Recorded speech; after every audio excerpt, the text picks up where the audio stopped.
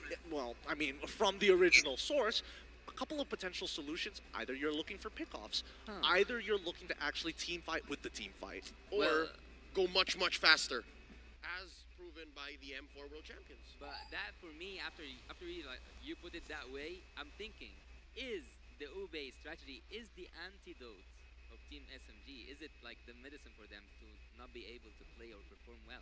Well, I think it is a bit of a rock, paper, scissors matchup in that particular case, right? Because again, slow and methodical, want to kind of slowly choke you out, but if you're Ubeing and you're playing very, very defensively against the motions that are coming out from the side of Team SMG, this now becomes a problem because you will scale at the exact same time and not develop an actual advantage. With that being said, with Game 1 already concluded, let's have a look at our MVP, brought to you by the Republic of Gamers.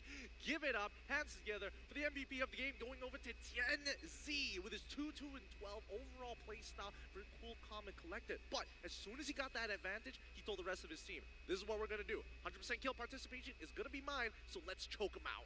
Well, as I told you, he is the Soul Reaper, having a kill participation of 100%.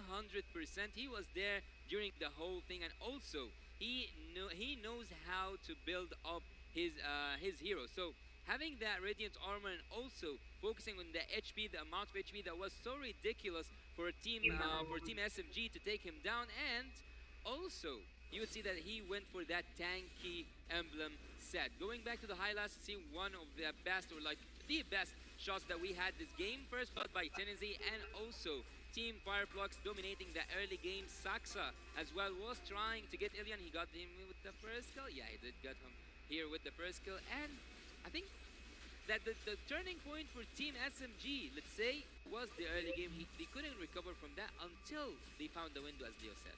Yeah, and this was a really important window as well, right? You do see that Saxa is actually scaling up pretty quick in the mid game because while the teams are focused around these neutral objectives, he's looking to power farm and actually make up the loss of time that TNZ has stolen away from him.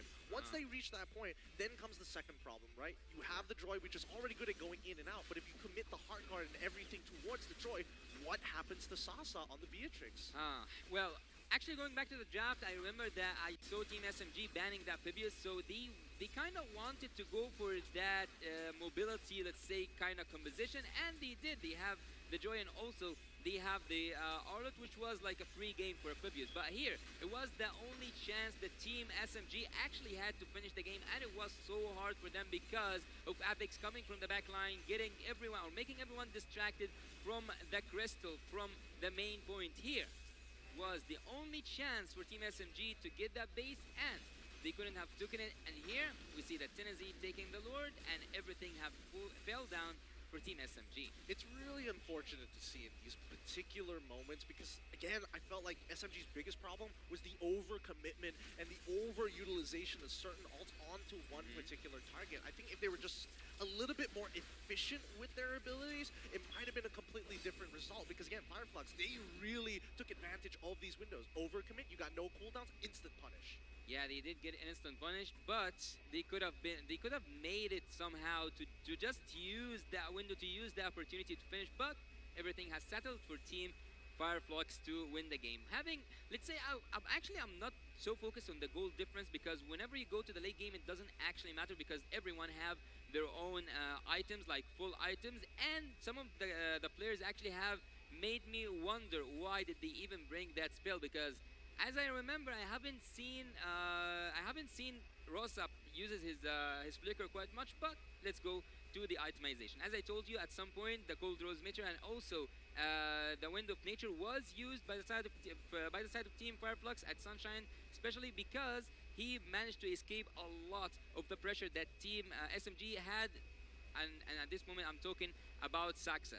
Well, seeing the items and seeing how people were building, I don't see quite an interesting, I would say, build especially, but At the very least, we're seeing that both junglers are really taking the helm here. Rich Guy, the carry, going over to Saxa, Sandbag, and Forgotten One going over to Tianzi. Two completely different sides of the exact same coin.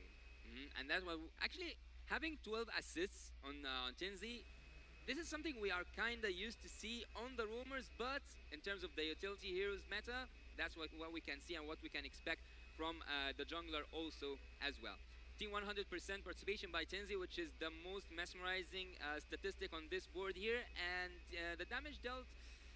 I think that Saxa did make the most amount of damage. Yeah, he did make the most amount of damage, and he kind of also absorbed the most amount of damage in his team. So, having that said, Saxa was having the best of the Angela and the Matilda combo, and not Sasa. Okay, you know why that is? Why? And it's because of a young man you're not talking about, this gentleman named Apex 47. I am disappointed that you guys are not highlighting his amazing work as the Hilda. You're wondering why Saksha had the best of the Matilda and the Angela. Even Sasa could have done that. Yeah. Stormy was just overloaded, man. We were talking about how Team SMG finally found a good position in Game 1 wherein, all right, they figured it out. Just put Stormy down bottom, and then you're winning technically because it's always a 5v5. But when you're looking at the map, dude, Apex 47 is able to mimic what Stormy's doing. How do you do that as a Hilda? You're fighting an Angela. Exactly. Honestly, the matchup is kind of interesting, but we'll get more into that a little bit later. Based on what I'm hearing, it looks like we've got some side reporting from our host down by the stage. Where are you? Remar, are you there? Oh, Gideon, I'm right here, and I'm with some very special guests. Here with me right now is the family of Saxa! You know, it's a huge buff for Filipino players to have their families here in the venue now that they're playing in the World Championship here in the Philippines. So for international viewers, have some patience with me because I'm gonna have to switch things up. So, mabilisan lang po onte. Ano po ang mga pangalan nyo at ang relasyon nyo kay Saxa? Ako nga pala si Chris Pidelin. Anak ko po si Saxa. Okay, so this is Saxa's dad.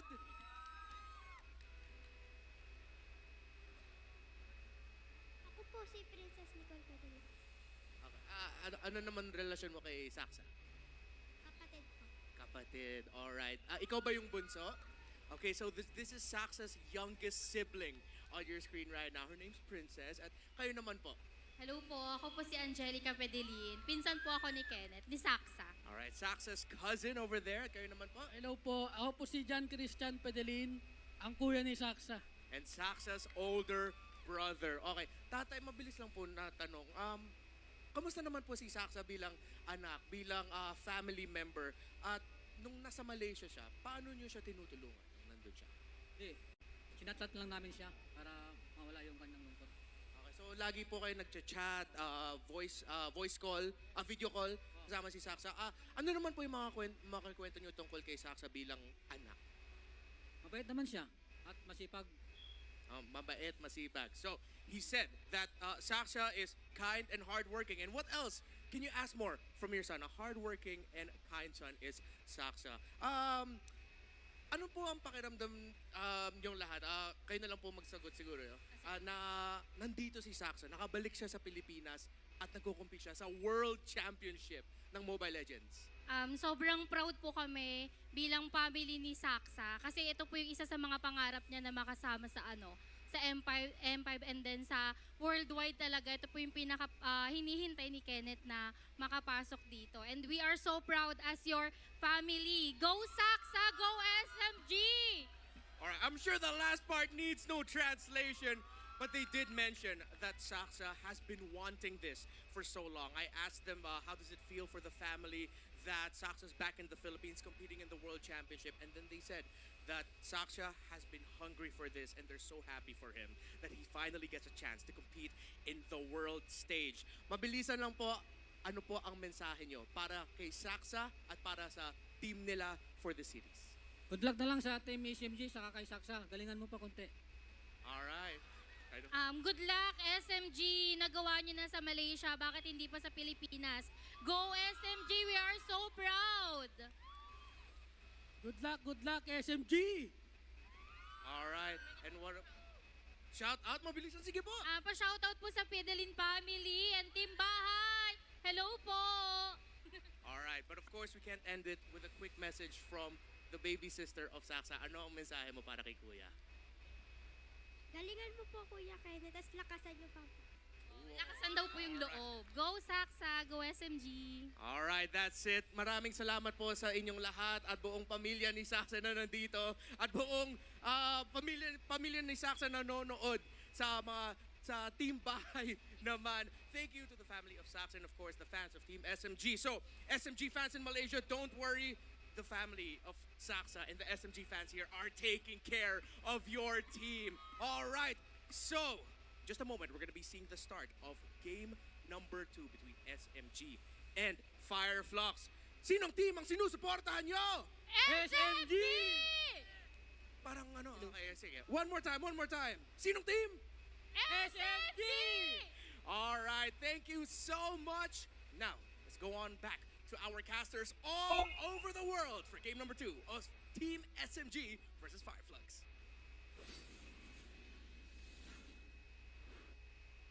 Thank you so much, Reptar. Once again, it's great to see that no matter where you are from, some people are being critical about imports. It doesn't matter. You're representing 2 countries at once, and you have all of the support. I told you the Sakshanatics were here. They and were. the Sakshanatics are family. Literally.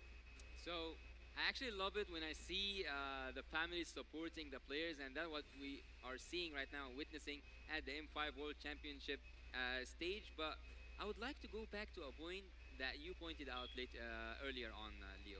You said that we haven't given enough credit for Abex 47 for Never. his... There's never enough credit for Apex 47.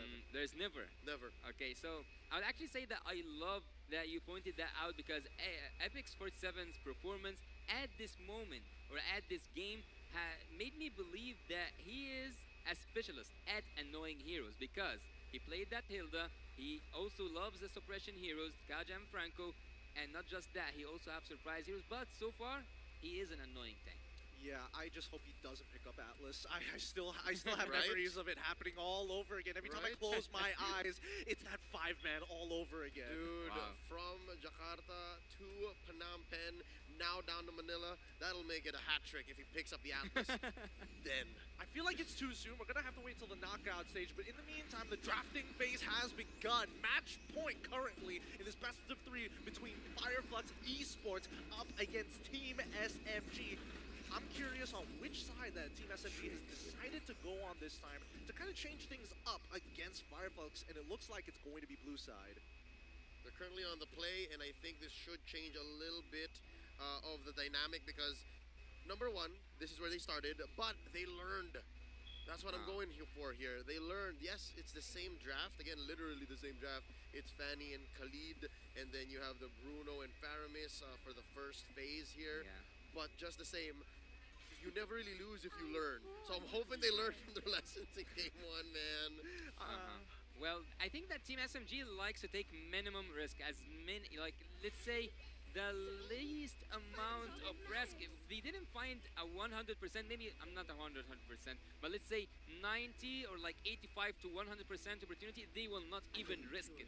So they want everything for them to be prepared. And having that said, same first ban phase with having the Fanny, also the Khalid with the Guinevere, and on the other hand, the Bruno 1-1 as long as having the Faramis. But Valentina first.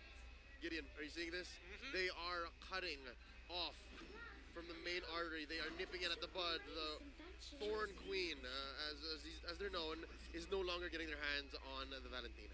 You're absolutely right here. Because with the Angela given over to the side of Fireflux Impunity, it starts adding up now, huh? You're starting to get all the references. It's coming together. What? Don't you dare say it like that again. That's just disrespectful. Peanuts. But honestly, with the way that Fireflux plays, it's very much within their style. But now we get to see Stormy actually express himself in this game, and I'm hoping that it's going to make a difference, right? I don't want to disappoint because, you know, Malaysian team, close to my heart, but Fireflux has been playing really well. Just hype it up to here. Yeah.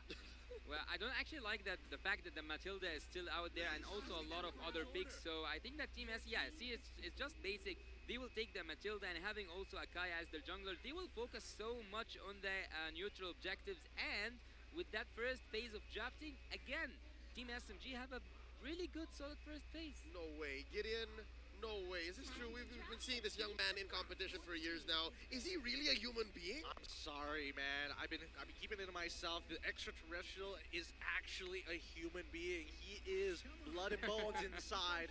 Nothing crazy going on with him. He is just absolutely cracked at the game. As we look deeper into this, right, we're actually seeing TNC pick up the Joy. Now, this is going to be really interesting, right, because Joy is very much dependent on, you know, making the individual plays, and now with the supplementary help of that Heart Guard to make it a higher percentage of success. Well, having their own weapons being used against them, that's the question here. Will they be able to play against the composition of having, as I told you, disgusting amount of shields? And also, if you look at the other side, who was it? So Stormy can steal the Heart Guard, and he also can be annoying. So there's a lot of shields here. I would expect to see a Matilda. Sorry, an Esmeralda. Yes. An Esme? Yeah. Totally off meta, but possibly. I mean, that's what I was expecting because, again, this is Turkey versus Malaysia. You guys still do that over there, right? You guys still get a little spicy, yeah? Well, I mean, we don't go that spicy. I think, you know, the fact that we see Uranus alone is already pretty shocking. I felt like we've already moved away. Times have gone past Esmeralda and Uranus, but sometimes we still get a little bit of a taste of it. Worst comes to worst, I feel like Team SMG might just go Benedetta. Wolf was looking for the Benedetta all of Series 1. Oh, let me tell you. You know what? I gotta temper expectations here. When it comes out, it will come out. But in the meantime, they get rid of the Kufra, which I think is a really good option here because it's coming. It's coming. I can feel it. Well, the setup heroes being banned in the second phase from Team SMG actually indicates that maybe, just a maybe, we'll see Angela being used as the mid laner, and maybe also we will see a Lolita coming through, or even other picks. What happened? The Lolita? Yeah, we can. Here we were talking about how Esmeralda's off meta. No, but Lolita can do actually something, because if you looked at the penalty zone, if you looked at the setup that Team Fireflux has, they can use that space that Lolita or any area crowd control heavy tank, I would say, can provide for the team. So an area crowd control hero is a possibility here, because you don't need that much damage anymore in terms of the magical damage, because you already have Joy and you can convert and you can have the Angela in the mid lane. So why not go with the Lolita? It's an interesting point here. I think that the Lolita only will show itself if it's very clear that like SMG is going to go into something along the lines of like Irithel, for example, something very projectile heavy, right? But now Team SMG holding on to that priority is important. Beatrix once again, but this time they're going to put on more lane-dominant heroes. The Yuzong up against the Terizla in this EXP matchup is highly volatile. Yeah, I think that having that Yuzong will give you really good initiation. Also, the backside. Wait, what? Wow, yeah. This is what we have seen from Team Triple Esports back in the wildcard, using that Terizla in the mid lane. It's a mid lane bully. This is a fundamental spice in many an esport. And here, wow, Rosa's gonna be flexing. Is this real, or? I'm telling you. Is this? The Thorn Queen strikes again. From out of nowhere, who'd have thunk? Right? I'm still shocked. I'm shocked that they are so brave and bold to do this on the world stage here at the groups nonetheless. But let's break down these comps. Well, they have to risk it all. They have to risk it all. There is nothing to lose anymore. Actually, everything to win and nothing to lose, because they still have a chance to go for a third match. I guess if there was a place to do it, you do it here right now. Into the land of Dawn we go, with the landscape of Metro Manila on the horizon as we go into game number 2. Loading up, Fireflux versus Team SMG. I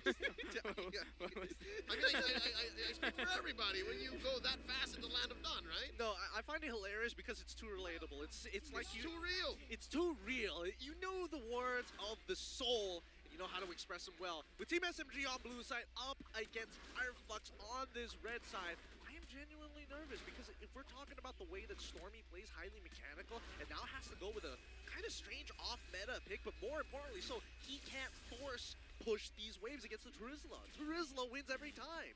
Look, the Terizla on Rosa especially, I said that he's one of those who like to play in the back side of things. He loves to watch from a distance and have his own effect. Seeing him this time play a fighter in the mid lane, this is something really strange to see, but that's what we can expect on the world stage.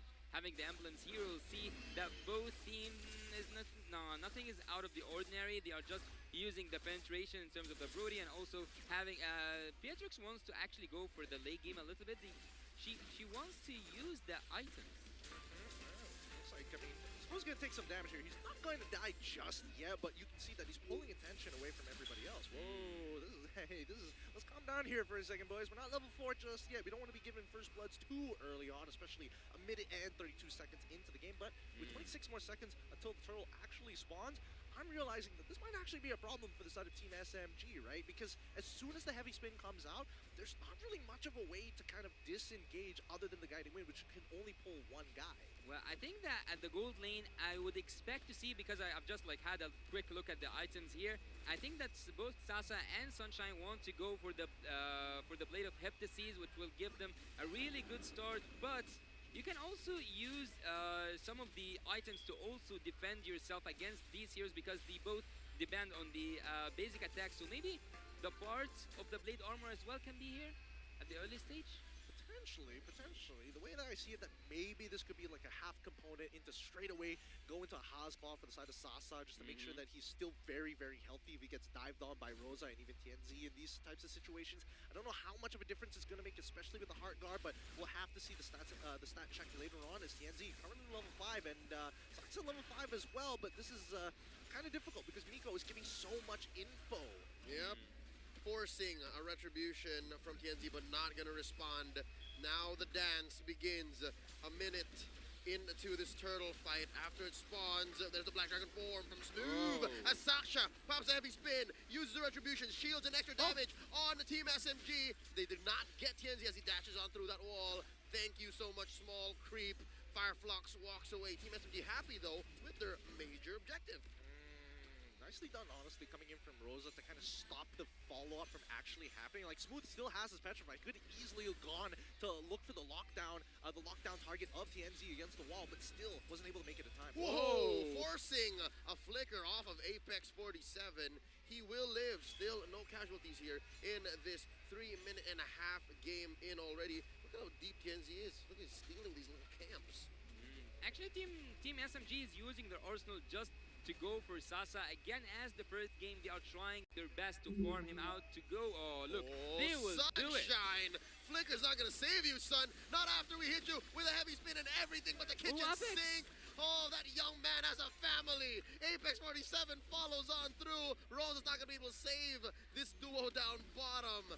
Team SMG, oh, they're feeling it. They're feeling it. I don't know if it was like intentional that they waited to burst down to wait for the Heart Guard to completely go through so that Apex also gets stuck underneath them, or whether or not it was just I was just a little slow to follow up and it so happened to work out. Well, I think that Apex should have cancelled the Heart Guard, because it was so obvious that Sunshine will go down. He was just giving an extra kill and a gift, I would say, to Team SMG that he didn't even ask for. Yeah, you know what? I agree. He should have made like a tweet from 2014 and just canceled it, man. I don't know, maybe I actually was zoned out and wasn't looking at the purple buff side of Fireflux. Maybe there were people waiting to respond, and then it was just too little too late. I mean, there was a rotation that was supposed to be coming in from the mid lane, especially Rosa, but unfortunately, wait, hold on. TNZ is kind of deep into the sauce. Gets hit with the Circling Eagle. Apex catches the brunt of that, and Rosa, a lot of wisps. Now Turtle spawns. 1,500 gold up. Team SMG 2-0, clearly in the lead. The Malaysians, Fireflux, have to respond. They're taking it slow. Where's TNZ? Heart Guard already spent in. Sasha holding on to the heavy spin. And there's a DPZ forcing it out. TNZ with the steal. Miko goes down. The Yu Jong in the skies. Ooh. And Stormy gets a kill onto Rosa. Heavy spin save for the last moment, but Smooth gonna get squashed like a lizard. Kenzie gets double. Sasha goes not in front of his family. And now Sunshine making the most of the absence of the opponent while the last Kage does the same down bot. I mean, at the very least, Sasa knows that Alien doesn't have his ultimate in time and should be able to actually crack open bot tier 1 with no problems whatsoever, but he needs to start supplementing this, right? Mid lane's getting shoved in, top tier 1 has already fallen, Sunshine doing a really good job, and honestly, Fireflux Esports is just playing cleaner due to their communication. Team SMG kind of looked a little like funky and lost. Grand Theft Purple too. They are the victims of Grand Theft Purple. What's going on, Yasu? Actually, Tennessee, again, as I told you, he is the Soul Reaper. He comes in and he gets whatever he wants. He got the kills, he got the turtle, he got everything that was offered, and not even offered by Team SMG. And as you said, that was cold in front of his family. They did really nasty job against Team SMG, having everything at that moment. But I'd actually like to point out that Miko previously was annoying. And again, I would say annoying Tennessee, but he couldn't do it as the wild card because he was really annoying. Heavy spin on a Rosa. Now Apex thinking about it. Should I or should I not? DPZ not enough. Bye-bye. Sasa takes him down. All right, that's one way to bounce back. Yeah, it is one way to bounce back, but let's see how many more, because Smooth is losing his Black Dragon form on the top side, and that bottom side gonna get shoved in as well. Whoa, let's calm down here, Miko. This man is using the Circling Eagle off cooldown at this point. There's no goal difference actually between both teams. So far there's nothing that much to speak about instead of the mistakes that Team SMG are doing. Sasa goes ahead and pops Apex with the Wesker like it's 2021. Ouch, ouch, ouch. That hurts whenever it comes without you even noticing. It hurts. Sasa was in a really good position and he could find himself and locate himself when there was no vision whatsoever on him. When was the last time y'all saw the shotgun, huh? Wait, answer that later. In mid, DPZ by Rosa. Hard guard from Apex, saving their star player mid laner. And now the Lord still standing smooth. Still does not have his Black Dragon form. Saksha holding on to his heavy spin. Can he get it down? Last turtle, who goes? It's TNZ scoring it. Heavy spin, scored already. No one getting pinned down. Rosa still good. Fireflux wins. If he had that penalty zone there, it was a massacre gonna happen. I mean, it's not just that. Wait, hold on. Sasa is getting actually chunked the heck out here. What happened? Even Saksa as well. Whoa. And he's gonna lose his purple. That's it. He's gonna lose his purple. TNZ, you rogue, you scoundrel. Oh, he takes it. And now Fireflux are 2,000 gold ahead. Yeah, it's not about the gold lead only. It's not about the kills as well. It is about the domination that Team Fireflux are applying, and at this moment Team SMG are just listening carefully to whatever Team Fireflux has to say. Going into the jungle, it's easy. Going into the backlines, it's easy. Team Fireflux takes everything. Yeah, I mean, if we're talking about just like gold lead, it's only a 2.1k at 8 minutes into the game. That's honestly not that big. But then when you start considering the EXP lead coming in from the side of Fireflux on pretty much every single front, they are dominating very nicely. And this is very much in tune to what Fireflux Esports likes to do. That's why they're on top. Here we go. Stormy stole away the penalty zone, and here they come. Heavy spin, trying to get Rosa, flickering away. Fireflux, wow, an immaculate retreat, and they're still here. Saxa actually, every time he uses his heavy spin, what was he actually aiming for? Every time he cannot catch anyone, by the way, by Tennessee. Miko, all right, dash is on now, using the flicker. Team SMG clearly on the defensive. Yeah, I think that Fireflux, what they have over Team SMG is just better communication, right? Better chemistry, better comms, because Team SMG have been anti-synergizing themselves, apparently, for a good majority of these games. A lot of the combinations that we're expecting to land does not even get close to connecting. Yeah, the engagement, the disengaged possibility that Team SMG is having, they are not using it whatsoever. So Miko so far haven't showed us that insane play that makes Matilda one of the most banned heroes. The same thing can be said about all the members of Team SMG. Even though they have the kills, it's a strategy game after all. It's not a game about kills, it's a game about domination and forcing your brilliant ideas. Alright, now as they start walking up to what, TNZ actually has a lot of damage. He's even getting a hard guard too. We go with the Circling Eagle, knocking up 3, penalty zone. And the bravest fighter spent up already. Lord at a third of its health. And Fireflux just making space. The Turkish are going to score the Lord here, and the fight continues. Sasha gets a face full of torn apart memory. Down goes Alien. One for the Lord. Sasha survived, but just barely. Stormy looking to punish. Fireflux disengages. Was that a worthy trade? I think it is. They still technically won the fight. I mean, considering that Fireflux is the one ahead, it is a lot more worth it for the side of Team SMG. They didn't get the Lord, of course, but it was never going to fall into their hands in the first place, considering the 4-level lead that Tianzi actually has over Saksa. But that could have gone a lot worse. Everybody was walking away at basically 10% of their HP. Yeah, Team SMG at this moment, we can say safely that they are buried by that passive gameplay. Never taking any risks means that you will not gain anything, and so far they are not taking any risk whatsoever. Team Fireflux will keep on marching with their troops, will keep on going into the inhibitor turrets, and actually this might be a finish even though it's not enhanced Lord. So Team Fireflux, with all the ultimates available, with almost all the spells available, they might finish it. Oh. This is one good thing I think Team SMG has going for them. They have good wave clear, and they're still defending outside their base. So I'd say this is far from over. I mean, let's see how many inhibitors that they're actually able to... Oh, Miko still going. He should be getting out no problems. But yeah, as long as Team SMG are able to kind of make sure that their inhibitors, most importantly, are still standing, they can actually start catching up in EXP and looking to contest the bigger objectives, bigger neutral objectives on the map. So keep in mind, the upcoming timer, 90 seconds, that's very important for the side of Team SMG. Gideon, you mentioned the O word, objectives. Team SMG need to get on that train. Not a single turret, man. Own part of the map back so that they can crawl back to get more EXP, crawl back to get more gold. Smooth in trouble. Look at that long way heavy spin. The fight just breaks out like that. And now it's crashing on through the collapse inside the purple buff side of Team SMG. Alien traded out for 2. This is not looking good. Sasa down to a fifth of his health. Goes for the Nibiru's passion. Down goes Stormy. Traded out for TNZ. 3 for 2. Fireflux. They're calling all the shots. They're in the driver's seat. This is their game.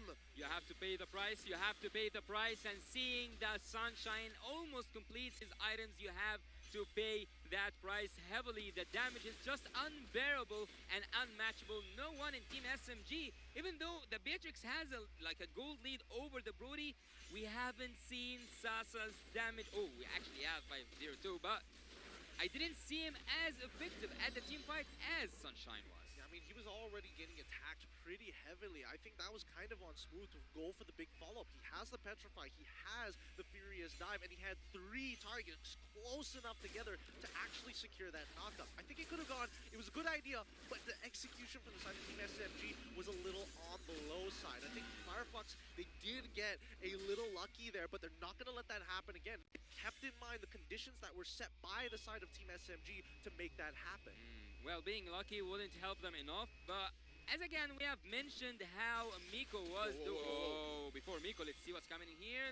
Nothing quite interesting. Rosa goes back using his penalty zone and everything. And I would actually say, where is Smooth in this game? Smooth, he haven't actually showed up his Black Dragon's form ability being used to its maximum. You can take that Angela down, you can also take the Sunshine down, but so far, no dangerous gameplay happening from Team SMG. All right, if you're hunting the Angela down, it seems to be an exercise in futility, right? That's the only real target for him is Sunshine. Okay. And that's a lot on Smooth's shoulders. Yeah, not to mention that, I mean, Sunshine, he's already got the Winds of Nature, so even if he does go for that full commit, Sunshine can easily start cutting backwards. And then get the Heart Guard in, and then punish Smooth, so that's what's been happening the past 10 minutes. Right now, that's the Heart Guard already spent in. Saksha with the heavy spin, isolating Tianzi and Apex 47. Smooth this time around going 2v2. Sunshine and Rosa answering back. Tianzi taking down Smooth. Team SMG backing off, retreating into the shadows of their own jungle. And with that, Fireflux reasserts dominance, going for their second Lord of the game. Now approaching half health. Will SMG force the contest? Look like they're backing off. The Turkish score another big one. Yeah, this should almost guarantee them at least one inhibitor turret with the Luminous Lord going to be able to use its passive ability to actually crack, well, technically active if we really think about it, into the inhibitor. So I think right now, Team SMG, if they had a moment to just breathe and really think about the communication, because so far it looks like the decisions are very split amongst the members, and I think that unfortunately Smooth is taking the good brunt of the damage because everybody's all over the place. Yeah, everyone, they are not synchronized between each other, but having that gold lead and having also the Lord in your favor, and also seeing that Team Fireflux, almost all of them got the items that they need, and even actually more than the items that they need to finish the game. But going back to the point that Leo said, the Team SMG do have an opportunity to defense, having that Beatrix and also having Stormy on the Valentina. Here we go. Lord crashing on through mid lane inhibitor. It's just a matter of seconds before Fireflux pulls the trigger. There it is. Tornapart memory spent in. Saksha approaching half health. Top lane being forced in by Alien. Bottom as well cleared. The Turkish are taking their time, slowly but surely choking out Team SMG. Synchronized minions. I would say that's the key for this moment. Synchronized minions. And that's a wave up top, a wave down bottom.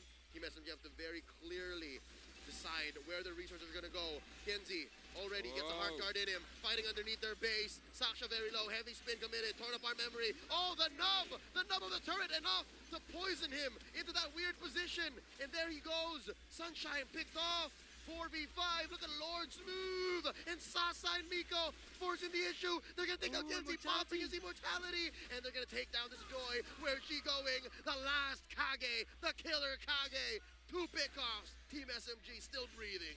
Finally, a mistake actually being exploited against Fireflux Esports. And I mean, Sunshine, I think it wasn't occurring in his mind that the stub of a broken tower can also be considered as a structure. A little frustrating, I'm not gonna lie. But it doesn't mean that Fireflux Esports is down and out just yet. It means that the gold is actually coming down closer and closer together with a real-time win rate in favor of the Turkish representatives. This might be the turnaround for the side of Team SMG to actually catch back up. Oh, look, they're just running through mid. They have demolished Tier 1 and Tier 2. Up top, there's also a big fat wave escorted by Smooth. All right, it's looking like the map can slowly turn blue. Team SMG holding on. I mean, you say that, but the disadvantage as well with 2 dropped inhibitors from the side of Team SMG. It's really important for them to actually hold those up. But considering that Fireflux has been dominating this hard, I mean, the next upcoming Lord, it's all about just managing the waves, kind of setting it up, letting it crash on top and mid side, and forcing Team SMG members to walk off of the Lord. Yeah, and even with the action happening in the map right now, the Kage is still safe and sound. He haven't died 1 time so far. And I would actually acknowledge that Team SMG can now bounce back, because we have seen them pull off more than one good defense using the ultimates from Sasa, and also using the Saksa, not just Sasa, Saksa, to keep the minions away. But here it's the real question. Will they be able to take the Lords or not? For the first time in a long time, it's actually a 50-50. SMG contesting, Nay advancing. Lord slightly favored to their side. Lord here, a 10th of its health. In comes Alien. Kenzie as well. Sasha with the clutch retribution, scoring this evolved Lord. Heavy spin, backing off Apex and Kenzie. Kenzie and Apex, bravest fighter from Alien, out of this world. The killer Kage, spraying down Fireflux, taking down Kenzie. Stormy goes down, Sunshine gets a kill. Alien gets his immortality pop. Team SMG able to retreat under the shade of their tier 3 and bottom. Team SMG on the board. Beautiful kiting coming out from Sasa there. Really, really beautiful stuff. But man, Tianzi, he was gunning for that. And unfortunately, Team SMG now have a Lord on their side. Stormy's not with them, but at the very least, they don't have to worry about the dive potential coming out from Tianzi specifically, as well as Rosa and Alien, who both don't have Flicker anymore. Remember, in the last game, there was only 1 time that SMG could have finished this, and also this is the time that Team SMG gets to finish this. Rosa with a penalty zone coming in, spending that ult, and now they're gonna get penetrated in mid. Sasa with Nibiru's passion. Sasha with the heavy spin, pinning down Apex and Alien. They're still going, forcing the issue. Sasha dashing on through, guiding winds out. Smooth putting up a wall between his teammates and Fireflux. That's a penetration that Team SMG are happy with. They back off. Ooh, okay, so this game is going to drag out longer. We're breaking the 20-minute mark. It is 19:43 as of right of this moment, but we can see, it's clear. Team SMG, they're playing to protect the Kage. They've got the bodyguards. They got to make sure this president doesn't go down anytime soon. Sasa's position is actually so far remarkable. It's like that's the least word to actually express what's happening right now. It is remarkable. Having that gold lead being turned upside down, and now having the lead, even let's say the balance. So So far, I would say something that I already mentioned in the wild card. It doesn't matter anymore the gold lead or even the turrets, because one single mistake can flip everything around. One single kill can make everything hard for whomever lost that kill. So Fireflux, they only need one move to win this game, but the same case is for Team SMG. They only need one good move to finish this off. It doesn't matter how many turrets you have right now. Just one mistake will make everything crumble down. Oh, and look at that. Even the minions know. Even the minions know. Hey, Tienzi, you've been slacking on your wave management. Let me take this tier 1. Gideon, I gotta ask you, man. Past the 20-minute mark, where did SMG find this new swag? Where is this confidence coming from, man? Because earlier, I remember, they were trapped inside their own base. I mean, they were stat checked for a majority of this game. They're like, oh, we can make a really good move here. I don't have the numbers to back it up, whether it be number advantage in terms of people or just raw stats like attack damage or even magic damage in this particular case. I think that as of right now, Team SMG are starting to kind of pull it together, right? They're getting into the later stages of the game where you have to be just a little bit more creative in the way that you play, but now we're following the simple protocols. We're protecting the president, keep it simple, let them funnel into this, and then we can start cutting backwards and really look for those big punishes rather than making that first move. More than ever. Yes, you were saying. Yeah, I was saying that there's a very dangerous thing that's happening on the side of Team SMG, and that's the wave management, because it is an issue that I think at some point maybe Fireflux will get the best use out of it. But so far we can see that Rosa is in a really good position, Team Fireflux in a good position, everyone is here. Let's see what's gonna happen. Oh, they're gonna have to reset this Lord. The fact that they don't know where Rosa is means it's dangerous, because again, flickers off of the Thorn Queen, penalty zone as well, could be disastrous. But wait, the dance continues. Saksha holding his ground. Oh, gonna call it off. Ooh, Sasa is on the top lane already. He showed up on the map. So Team Fireflux have to start something now. They either start dancing with that Lord or even taking it down. But as you said, Rosa can be an issue. Oh, here we go. Forces the penalty zone. Saksha holding on to the heavy spin. In comes Alien. Bravest Spider spent in already. Looking for Circling Eagle. Calls it back. Lord slowly getting pulled over to Team SMG's side. And it's approaching half health. 4 members for Fireflux visible. Tienzi drawing back up. The dance continues. Lord, less than half health here. Where is Team SMG's damage source? Tienzi spots out Sasa. Lord here, less than half health this time around. Taking their time. This Lord's dance going much, much longer. Saksha now reacquires his immortality. It continues. Looks like Fireflux is twice bitten, thrice shy. This game is extending for way too long. Tienzi, thinking about it. Black Dragon form, looking for the full combo. Oh. Tienzi scores it right underneath, and they're looking for the pop-off, looking for the kill, and Rosa gets his immortality taken out. Sasa still dealing a lot of damage. Down goes a Thorn Queen. The Queen is down. The Queen is down. Fireflux down a man. It's a 5v4. Team SMG gonna melt this Lord in mid.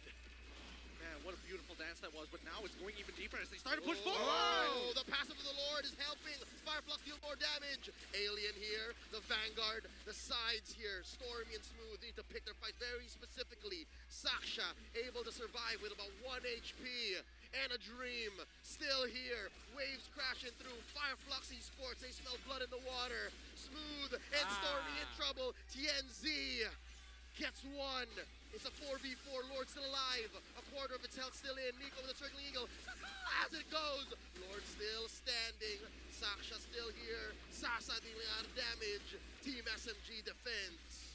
Sunshine just got his Has Claws, and even we can see that some of them have turned to use the the freeze items, but Team Fireflux, they got the chance to reposition and also reset their ultimates and also engage and re-engage again and again and again.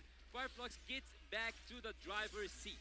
Yeah, this is quite a difficult game here because as much as Fireflux want to kind of penetrate the battle lines coming in from the side of Team SMG, there's just so much Saksa! Here we go, an early heart guard. Tienzi tries to find Saksa. Sasha, he finds, and down goes Sunshine, down goes Sasa. 1-for-1 trade so far underneath this tier 3 in bot. This is looking good for Team SMG, but Fireflux holds their ground. Fireflux taking down the last bastion.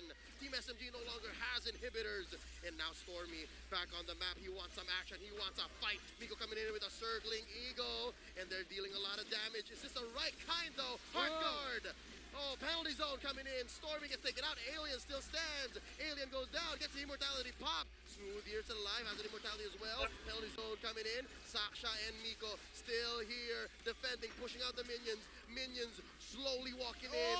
Fireflux feel it. It's just Saksha and Miko left. Ladies and gentlemen, the Turkish have done it. The Turkish are going to be taking the series in a sweep.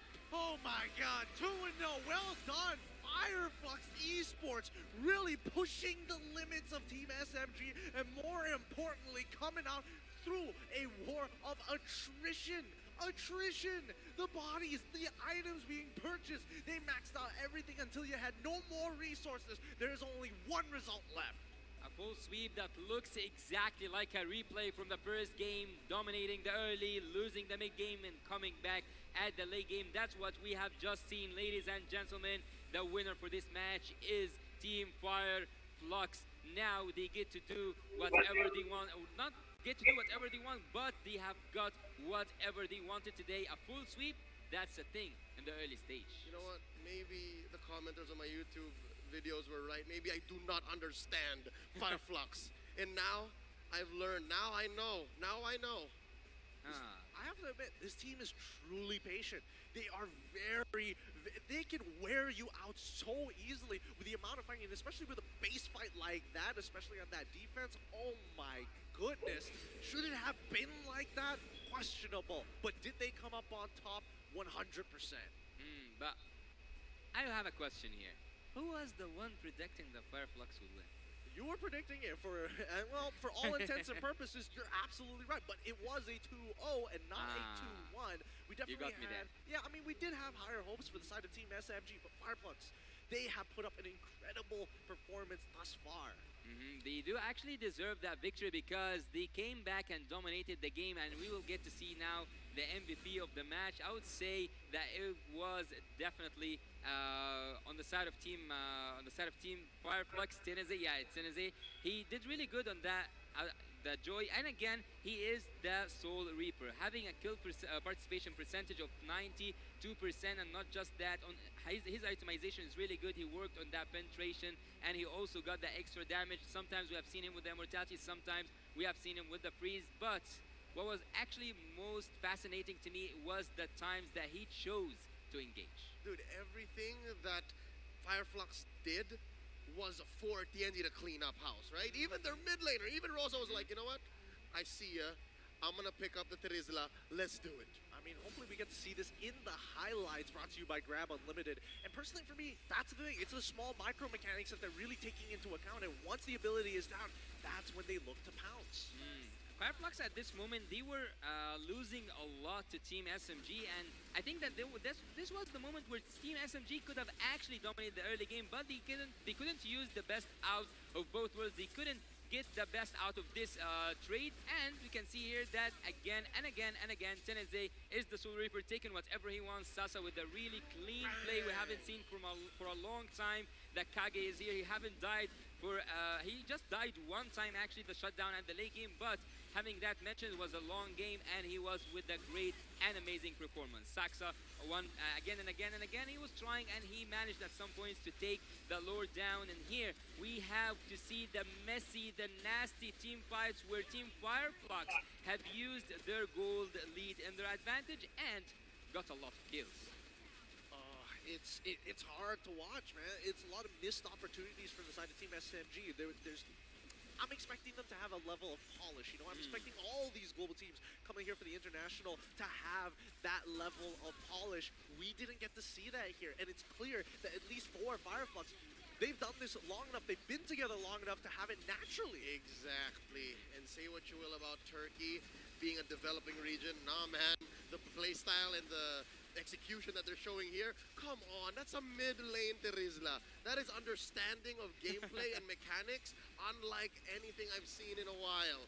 So that alone gives me, you know, the vibe that Rosa should be the secondary MVP, should be the silent worker, in addition to Apex 47, of course. I would actually, in this game, I would give an MVP for sure for Sasa, but if you got to watch the MTC, they were dominant, and now seeing and watching the M5, they have dominated the game, but they were challenged to the limit. But they got again to 0, and that was a full sweep. As I said, there's nothing to say about the goal difference. There's no goal difference whatsoever, but it was clean for Team Fireflux for a really long time because they had all the turrets. I think only one turret was up on the bot lane, so Team Fireflux to a point were dominating Surge since the early game. So is there something special here? No, Akai going with the tanky emblems and everyone with their normal sets. But Team Fireflux now seeing that they had the gold lead at the beginning, Brody was dealing a huge amount of damage, and even though Sasa had a lot of kills, they couldn't use that to their best advantage. So Team SMG could have actually pulled off something more better than the kills. They could have used that to their advantage. Actually, I remember something. I had a conversation with you, Gideon, and I said to you that Team SMG can win fights and can get kills, but using the best out of these fights are not as expected, because you can get the kill, but what will you do with it if you don't have a neutral objective after it, or even a turret? I think they call it in the business conversion. Yep, they weren't able to find that conversion. But unironically, looking at Team SMG and as well as Fireflux Esports, it feels like they're kind of mirroring each other to a certain degree. It's like two sides of the exact same coin. They play almost the exact same way. Their picks obviously is slightly different, but the overall chemistry from the side, which cannot be calculated by stats, is beyond, it's immeasurable, right? That's why we're seeing the big difference between the two teams who have a similar style of play. Dude, look at Apex, 100% team fight participation. I was about to say that. To be honest, like, I can't hide the fact that I'm in love with the way that this man plays MLBB, right? Who else would have been okay to check that bush if Sasa was ready and cocking the Wesker? Who else? Who else?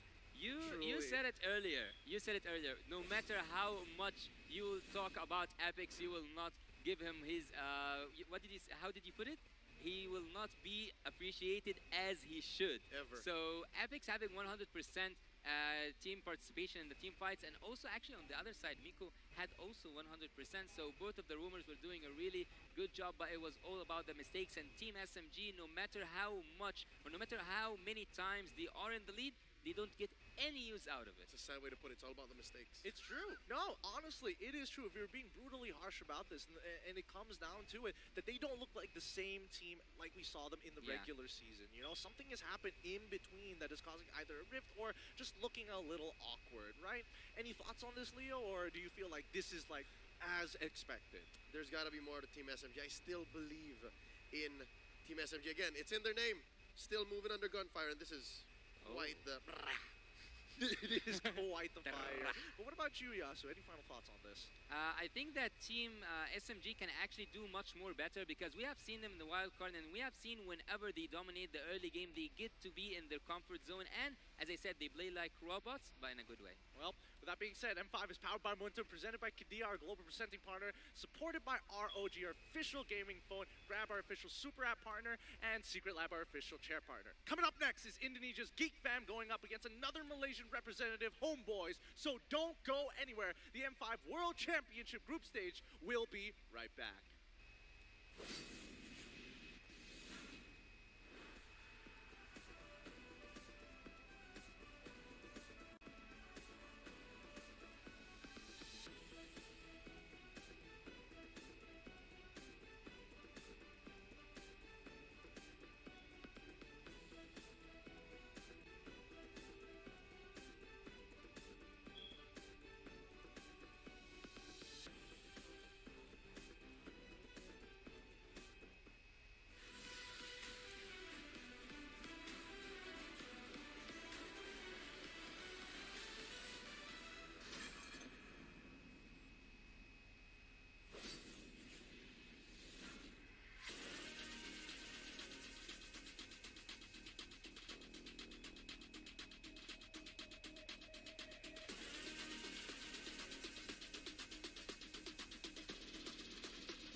seed, the champion of the arena. The fans adore me because I've never lost. Yet you are afraid. Afraid that you will lose everything.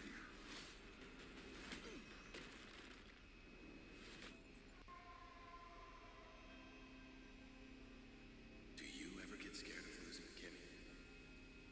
Well, big girl, I think we should cherish the joy and excitement of each game. Not who won or lost. That's right. I'll strive for victory, but I won't lose myself in its pursuit.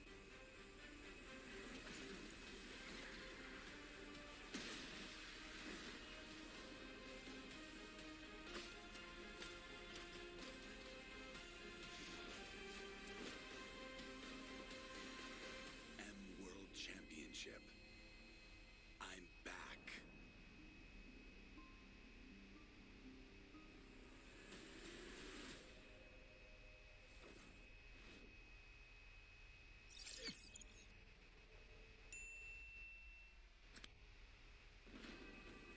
We are here at Gamers 8 to show that we are walking the walk.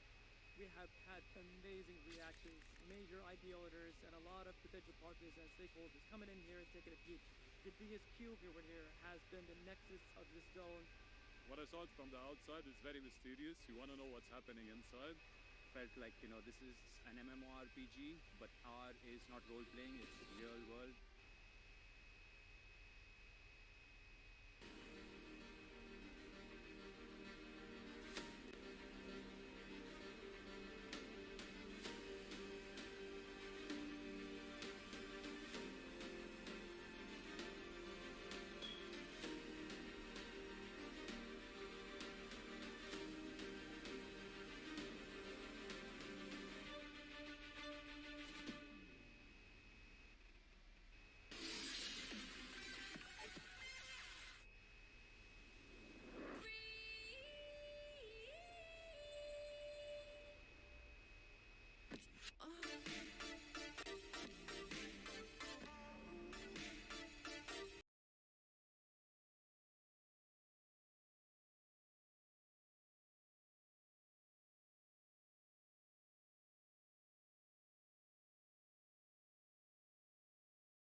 this wrong? The versus game now.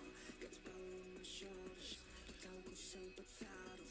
Kawisa buhat ko lang, but you can keep me from my honor.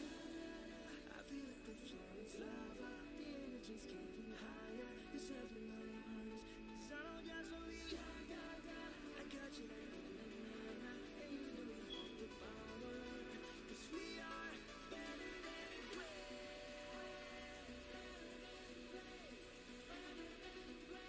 Cause we are better than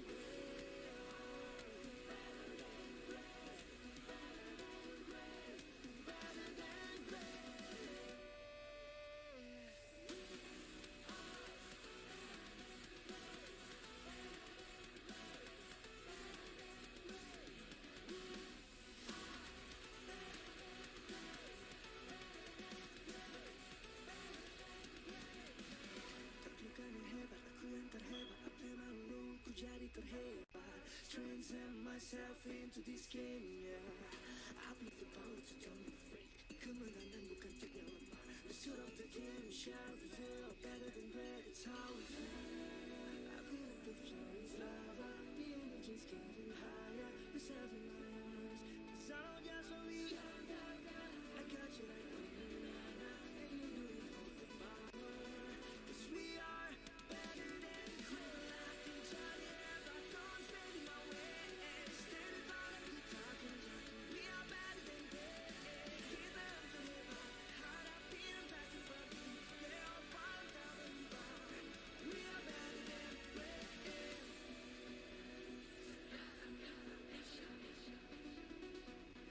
Cause we are better than great.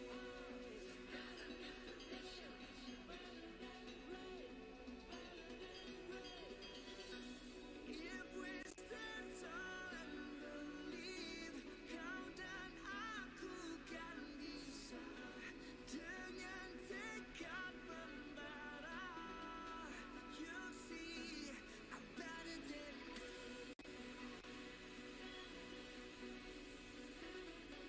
you'll see, I'm better than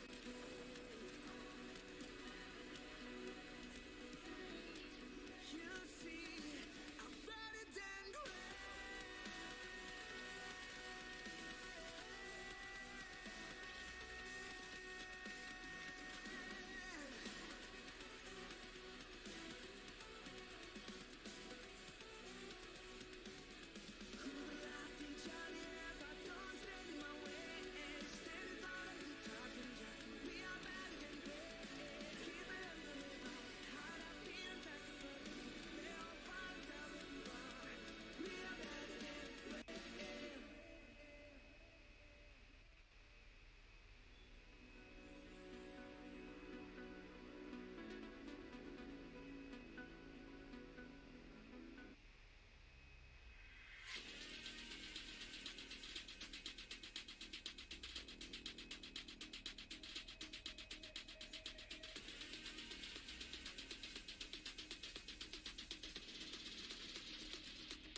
Tolak tak bergolek, bersambunyi di sudut bilik. Kau mampu melawan balik. Is this round masa yang terbaik? Kuasa ada di bahuku. Kau tahu aku soldier.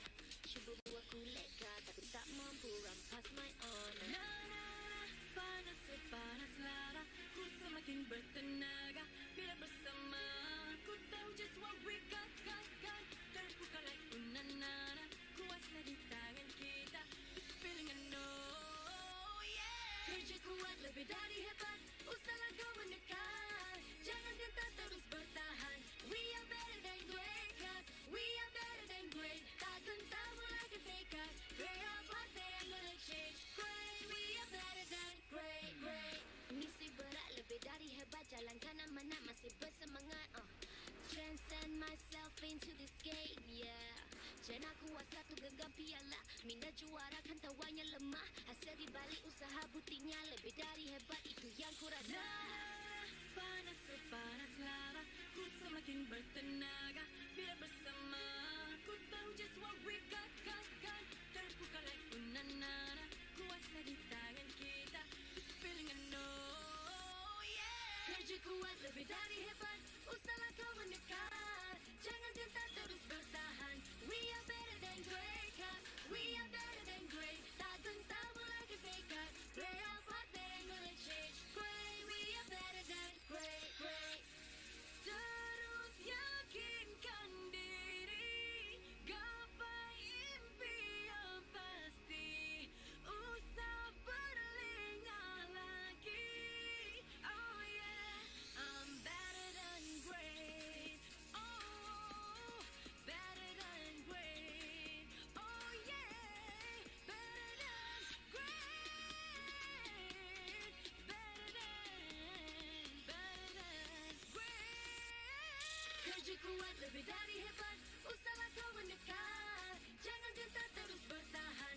We are better than great, 'cause we are better than great. Tak gentar lagi pekat. Play our part, then gonna change. Great, we are better than great, great.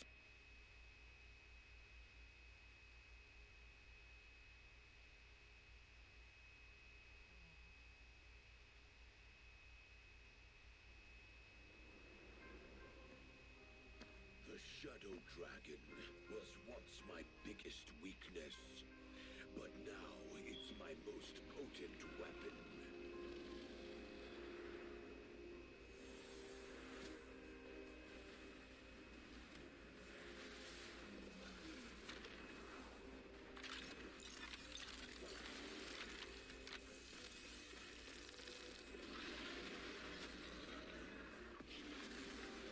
Cosmic Dragon, rise and soar! Dragon Stomp! Dragon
Welcome back to Mobile Legends Bang Bang M5 World Championship Group Stage, and I'm very excited because it is between the runner-up of MPL Indonesia, GigFam, going up against MPL Malaysia's champion, Homeboys, and I'm not the only one excited here. My name is Afel, alongside with me is Yasu and... Wolf. Yasu, give me some space. Hey, let me just say, this is a Malaysian game, so don't mess with us. We are watching. Okay, chill.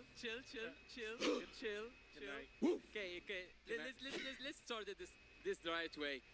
Welcome to M5. The M5 World Championship is powered by Moonton, presented by Kadia, and supported by ROG, the official gaming phone grab, the official super app partner, and Secret Lab, our official share partner.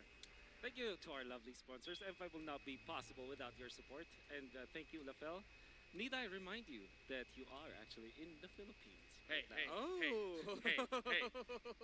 A special shout out to our global presenting partner, Kadia. Kadia is a giga project, a city. Imagine that, a city that's being built in Saudi Arabia. It is the future capital of entertainment for sports. Entertainment, sports, and culture. Don't throw me off. How dare you? Not doing nothing. Well, let's talk about people who are doing something.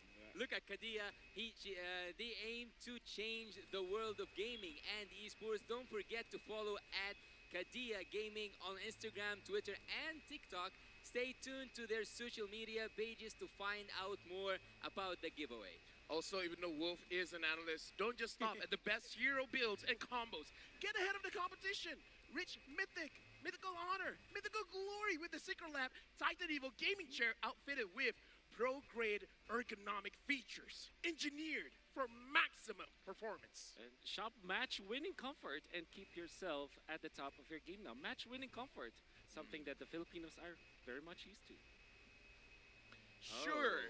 Anyways, we are gonna witness an amazing match here. Because again, it is going to be between GigFam going up against Homeboys. Now, since you're an analyst, I'm assuming you know a lot about GigFam. Oh, not analyst for the team. I mean like in general, Yeah. as an analyst. So you know a lot about GigFam, right? Fair to say, yeah. We got to talk about redemption or domination. Because during MPLI, Homeboys did well against GigFam. What'd you think about that? Was that just luck? Is it just because it's a best-of-1 series? What's going on? You know, interestingly, I was able to talk to GigFam and their players. What? Yeah. You got connections? Yeah, because Mark is there, Beloy is there, and like Luke is a friend of mine, you know. Yeah, they're friends, you know. They're good friends of mine. Yeah, it was more of them getting used to the gear that they're using. That, of course, they're still fatigued after their grand finals run, you know. So that's the reason why it happened. All right, and again, it is domination versus redemption. We got to look at Zorn and Beloyski here. Can Beloyski redeem their MPLI loss, or will Zorn establish dominance at M5? I got to ask Yasu, you've seen how Zorn plays. Do you think he can do well against Beloyski? Well, look, I actually had the statement Luke is earlier the EXP, on. sorry. Yeah, Luke is the EXP. That's What? right. Sorry, I'm throwing you off. Okay, talk about Zorn. Okay, so Zorn actually is one of those players that I expect to see as one of the best roamers during this tournament. So I have a high expectations for Zorn because I had this opportunity to share the disc even for a little bit at MPLMY, and he's performing just as perfect as he should. All right, now here is a quote from Zorn. Personally, it shocked me because I thought we were going to lose against GigFam. Now, Zorn, I can say a lot about this guy. If Wolf is public enemy number 1 in Malaysia, I would say Zorn is public enemy number 1 in the Philippines. That's right. But I gotta say, Zorn, honestly, like if you know him personally, he's a pretty chill guy. Yeah. Imagine him being in MPL Malaysia for all 12 seasons. Imagine waiting 12 seasons, and this is the very first time that he's going to the world stage. And the thing is, this might be his last. Because he has to retire soon. And I gotta say, there's a lot riding on his shoulders. Yeah, I'm sad about Zorn because he is the veteran. And I think that he played for GigFam Malaysia, Yes, right? he did. And he's actually the voice And of the face. well played, yes, bro. yes. Well played, bro. That's why I love Zorn. I think for me personally, I am rooting for Zorn in this matchup. And if you're gonna ask me what I think about this particular matchup between Geek Fam as well as Homeboys, I have proof that I voted for Homeboys to win 2-1. Oh. So I vote for Geek Fam. What are you talking about? What about you, Yasu? Well, I will say my expectation about this game. I think, if I'm not mistaken, it's a 2-1. That was my vote. But I have a question. This is the first time we share a desk together, Lafel, and there is something Nice that's quite change of interesting. topic. How does your curse work? My curse works that whichever team I'm going for, that's the team that's going to lose. So who are you voting for? Homeboys. You think Homeboy's gonna win? I disagree. Geek Fam's got this. Look at the history, man, because we gotta talk a little bit about the history, right? Because Homeboys and Geek Fam, if we're looking at a ladder, right? Number one team at the top. Okay. They missed the step quite a few times, all right? They were at the bottom of the stands for a very long time. And now both teams climbed up and now champions and representing their countries. But with that being said, history. We got to look at the present. We got to go back to stage because we're going to introduce the marshals. To officiate the M5 World Championship, we have our marshals making their way onto the stage. They are here to ensure the fairness and integrity of our games.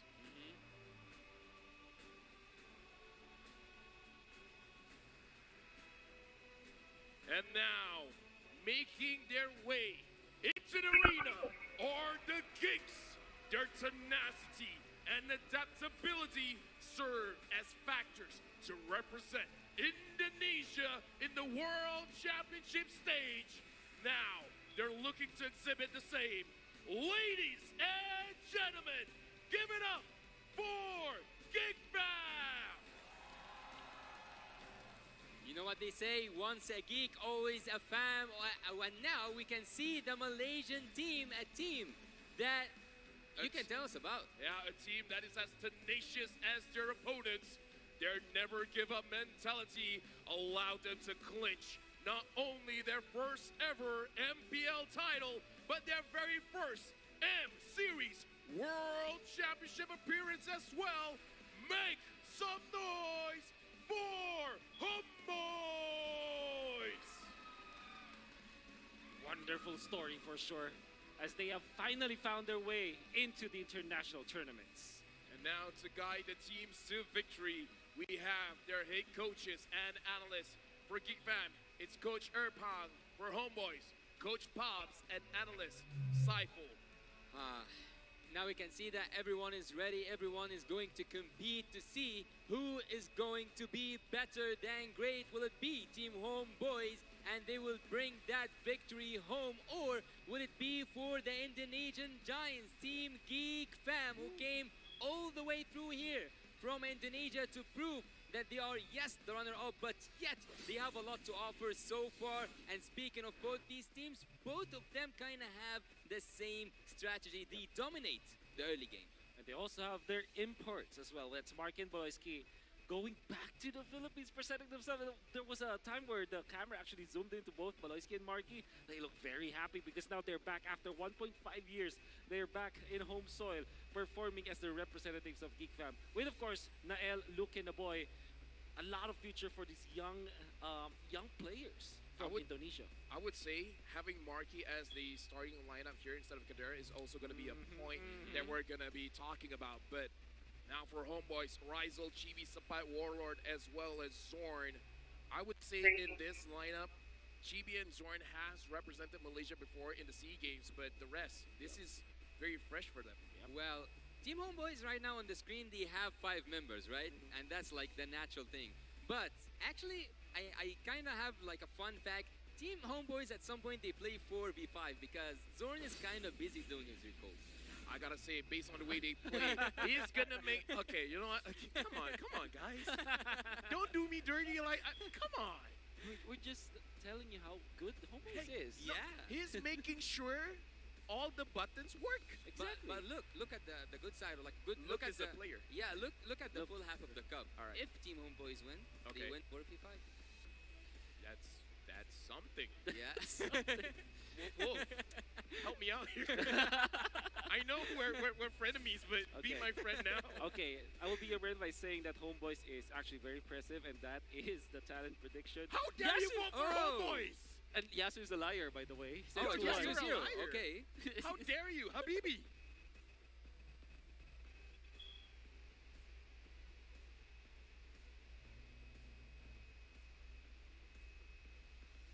But Okay. Team Homeboys currently can make it to 2-0 because for me personally, at least, I believe that, and it's still so early though, but I believe that this is the dark horse. You might disagree with me, you might agree with me. You have just seen Team Fireflux having a full sweep, but I have high expectations for Team Homeboys. Yeah. You know what? I think I do have also the high expectation for Team Homeboys. I think that they can win against Geek Fam because I was able to talk to Marky, and surely there were a lot of problems that they had to face during MPLI. Had a podcast with him. Watch it out on watch for it on my Nice channel. plug. Yeah, Nice plug. my podcast. But anyways, Marky basically painted the picture that they were having a lot of there were some challenges during MPLI, but at the same time it was they weren't like. Hiding strats, or they're not like, you know. Okay, come on. Yep. What is this? Okay. Typically Zorn, Legend has it that Zorn could recall 25 times in 0 seconds. Oh, come on! Who's the script writer? 25. That's impressive. You know That's what? actually good. Well, it's actually so impressive for me whenever I see the camera Don't zooms talk in to me about Zorn. 25-0. Come on. Well, he have to break a record talked though. about 25-0 against RSG. Nobody talked about that. It wasn't O though, right? It was O? I don't know what think you're there talking was about. one. I don't know what you're... No, there's no memory of that. Are you transforming? If you Okay, transform Lafel, inhale, what form will you exhale. transform into? Inhale. Yes, there you go, there you go. Well, Team Homeboys, actually, I think that there's also one more record that Zorn needs to break here. I think that's the recalling record against Sans. Yeah, Sans apparently. competitors. Yeah. But I think Sans kind of slowed down a bit. How about Leo Murphy? So let's talk about the game, right?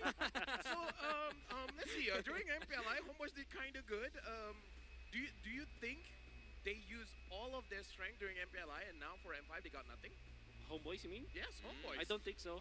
Especially with the draft. I think that they almost. Wait. The numbers are not adding up.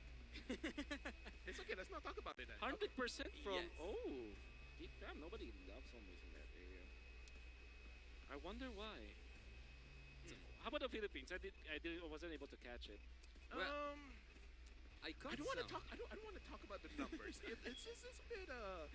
Okay. Well, you get to decide which to talk about and which Yeah, to actually, not. you're actually in charge. Actually. So going back to this, do you think Homeboys has used all the strats I don't for think so. MPLI?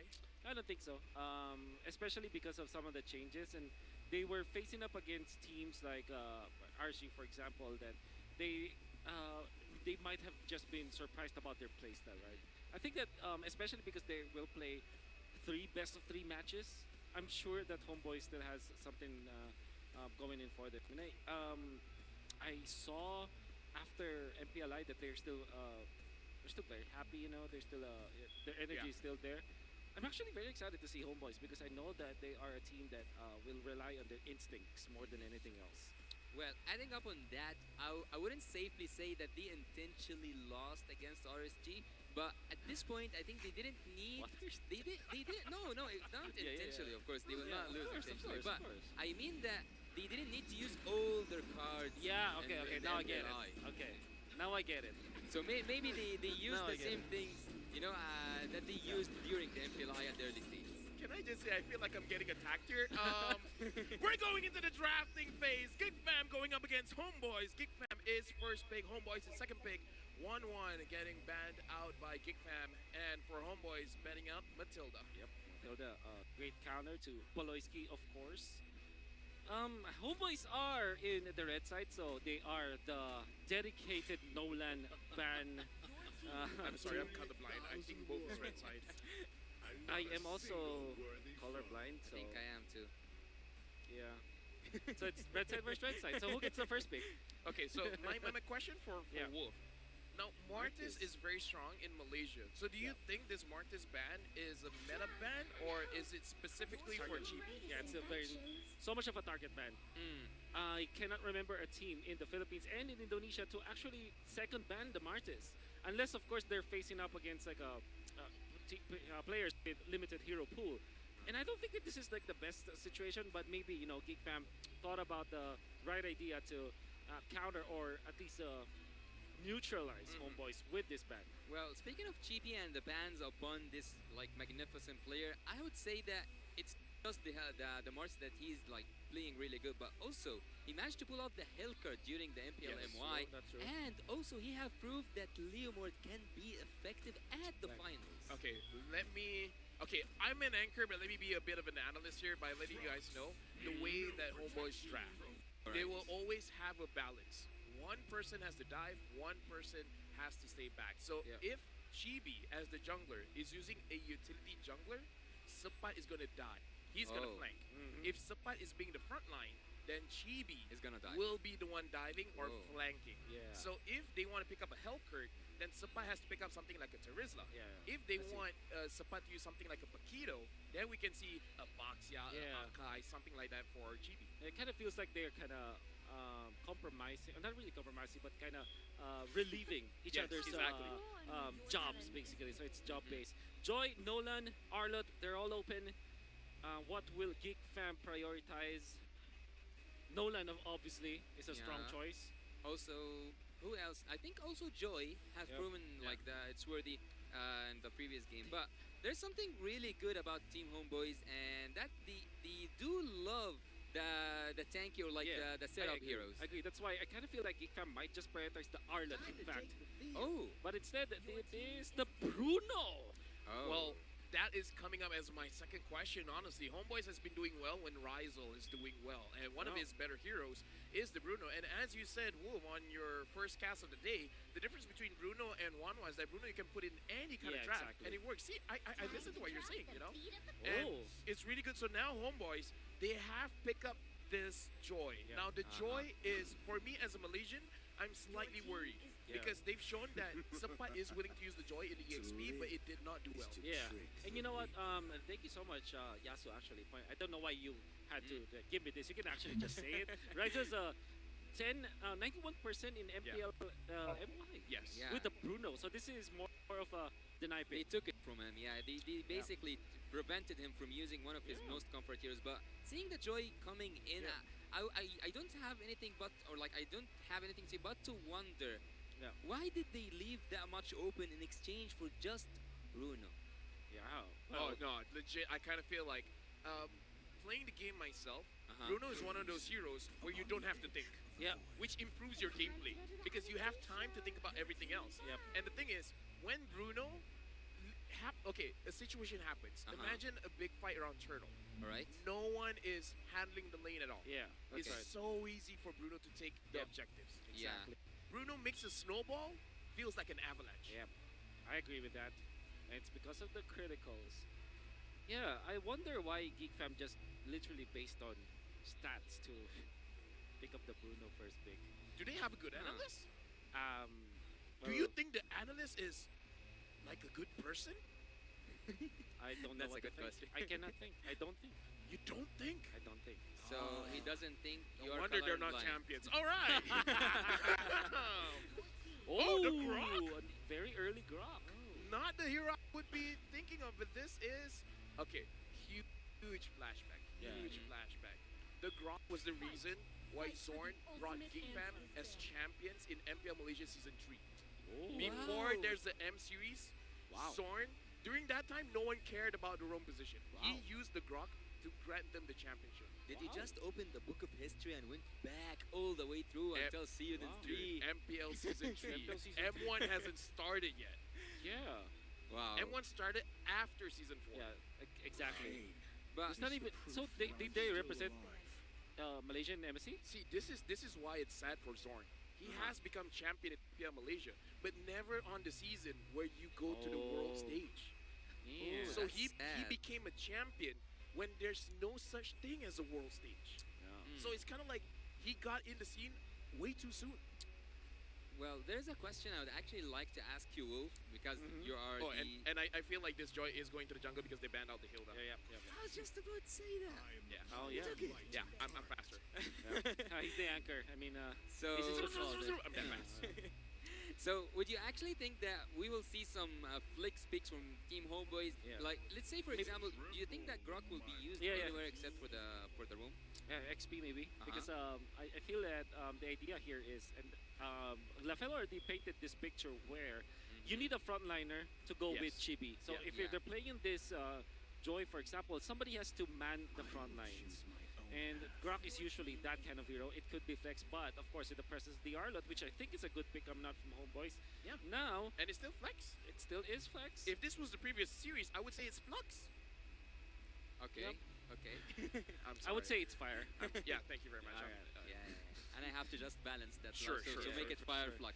Okay, so Team Geek here, as I said, they are really good at the early game, and they have good burst damage at the early game. They have they can snowball that Bruno, and also they have a really good output in terms of the Nolan and the Lilia. So I think it's quite dangerous for Team Homeboys to have any risks coming up with the early game. Which kind of means that maybe you go Minotaur, perhaps, on Geek Fam, so you can just snowball.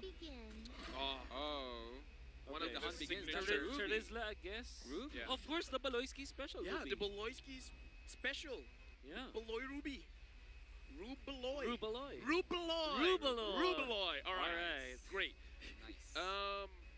It's very dangerous here, but do you think a Claude would suffice? A Claude? If not a Clint, because during MPLI, Rizel has shown that he is willing to use the Clint against the Bruno. How about Anixia? Anixia. Because there's Yeah, not a lot of reach for I mean, Geek like Fam. Nolan is still potentially very dangerous, but That's I true. don't hate it. Yeah, because the thing with Claude is that you suffer from Body of Smith, and Ruby is also very tanky. You want to burst the Ruby and not like allow it to kind of ramp up. And also, So you it's kind of need, you kind of need to take the Lilia down. You need to make her, Yeah. force her to use her black shoes. But that being, you just called for the Nixia, Yeah, and it happened. I wonder why. I was able to. Is do that. he You should too try good it at for a what team. he's doing? You should try You it for a think? team. You think? Yeah. You think so? I feel like you do have the potential. But speaking of potential, after seeing the drafts, Wolf, your initial impression for both teams, is it going to be more balanced or more one-sided? Like, especially now since we see the numbers. Phew, okay. I think it's balanced.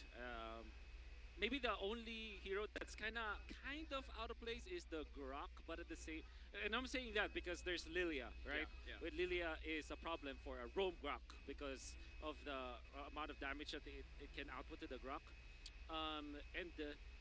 But obviously, like there's Iksha that kind of forces Nolan to go back. I think Joy is still a pretty good hero. Despite the fact it's more late game, I would say for the side of Homeboys, or early game for the side of Geek Fam. So, in general, I would say this is a quote-unquote balanced draft between two teams. Well, both teams have done it all the way up until now. This is their moment to be or not to be better than great, or to be unable to compete with the best of the best. Team Homeboys goes up against Team Geek, and look at Zorn. He's just going to annoy Neil at the early game. He will take the retribution out. He didn't take that retribution out, but he might lose his life. That's too early. That's too early. That's too early. First blood for Team Geek, fam. Hey, you know what? You did say Homeboys plays 4v5, so this should not bother them, right, Wolf? Yeah, for sure. They did kind of force out some rotations from a boy, and the flicker was so expended, but they didn't stop the farm from Nail. And the only good thing here is that Chibi is uncontested. So the Joy having a great time in the early game, that's always a good sign. So right now, honestly, the way that Homeboys is playing the game is really for Zorn to slow down everyone from Geek Fam, giving an advantage to Chibi, but right now Zorn. Not having that flicker will punish him so hard. Zorn goes down, but he might just lose many bodies. Chibi manages to get that kill alongside with Warlord. They tie everything. It's 1-1. 2-1. Oh, they tied the team fight, but not the score. Chibi getting level 4 and getting a kill means that I believe that in the first turtle fight he might be level 5. Nail, fortunately though, 1-0-1. The fact that he didn't die though, that's a massive escape coming out from Geek Fam. Right now, honestly, it is going to see Homeboys, the way that they play throughout is controlling the river. They want to make sure they secure the turtles, the lords, and then translating all of those advantages to team fight victories on the side lane, and then eventually just dropping all of the turrets down. With this kind of setup, well, do you think that they can do it, especially now, some fight at the top lane? It looks like he's struggling just a little bit. He's running for his life, but oh, he just made it in time. Team Homeboys goes back and they will lose. Well, they Sip did. out for the turtle. They did force out the final slash, but also the ultimate coming out from a boy. And I think that Sepat has a lower cooldown, but they weren't able to get into position for the fast turtle of Geekfam. Yeah, Zorn cannot just escape. His flicker at being burnt early is just punished so hard. Right now, honestly, it looks like Homeboys, they have to slow down their pacing. Now, honestly, Wolf, is it fine for them to slow down, or is this a big detriment for them? Should this draft be working a little bit faster? Homeboys, I think no. Geekfam definitely yes, because they want to take advantage of their early game composition. I would say Homeboys though, it's not about like speed. Obviously they can scale the game. It's not about just the speed, but the fact that they have to take care of Ryzo. If Ryzo is flicker is always forced out, if he's not able to farm, then it wouldn't matter for Homeboys whether or not they have a better scaling. I just like, even though Zorn is public enemy #1, whenever he TPs, I can hear the crowd wooing. Like, ooh, it's TPing! What an amazing thing to do! There are a significant amount of people who adore Zorn and kind of like what he's doing. What about you, Yasu? You like what he's doing? Actually, I have rooted for him to be one of the best, if not the best roamer in this tournament. But look here, we have Chibi melting down. Oh, what a really bad flicker. Punished out. Luke is out for Team Homeboys. You can see in his head, he is trying to think about, oh, Warlock! What was that damage, Neil? What was that damage? But look at Bruno. Bruno's also bursting. Razel down. Double kill from Neil. He's just a Soul Reaper at this moment. Oh my god. You know, Kyrie is a prodigy for sure, young prodigy. So is Krautizi. I think the next in line probably is Nael, if not Super Ken. And Nael just showed us how good he is, the mechanics. And of course, he also showed us how OP Nolan is. That hero is OP. Oh, that hero is really strong. The only thing that's holding him back is just that people are trying to figure out how much damage he can output and then having the phobias. But now we see in M5, a lot of phobias are getting banned out. The electrifying beast must be triggered by Chibi, but just in the time to do so, Peloyski is trying to find that opening, is trying to find his way through. A window can be created for Team Geekfam by the final slash here, and Zorn with a flicker ultimate manages to make everyone in a crowd control position. No one can move. When Zorn speaks, look at Chibi. He might get Peloyski, but he decides to go back. Luke goes back as well. No casualties, only a turtle is down for the side of Team Homeboys. It's going to be really good for Homeboys, but they did give so much outer turret energy shields for Marquee. Maybe that's the only part where Geekfam had an advantage, but man, Homeboys. But this is part of the reason why we were talking about how Bruno was heavily prioritized by the teams, just because you leave Bruno for just a bit. And then he just way too much damage for the amount of levels that he has. It's so annoying. Like, if he's not there, it's actually a bigger problem that he's not there.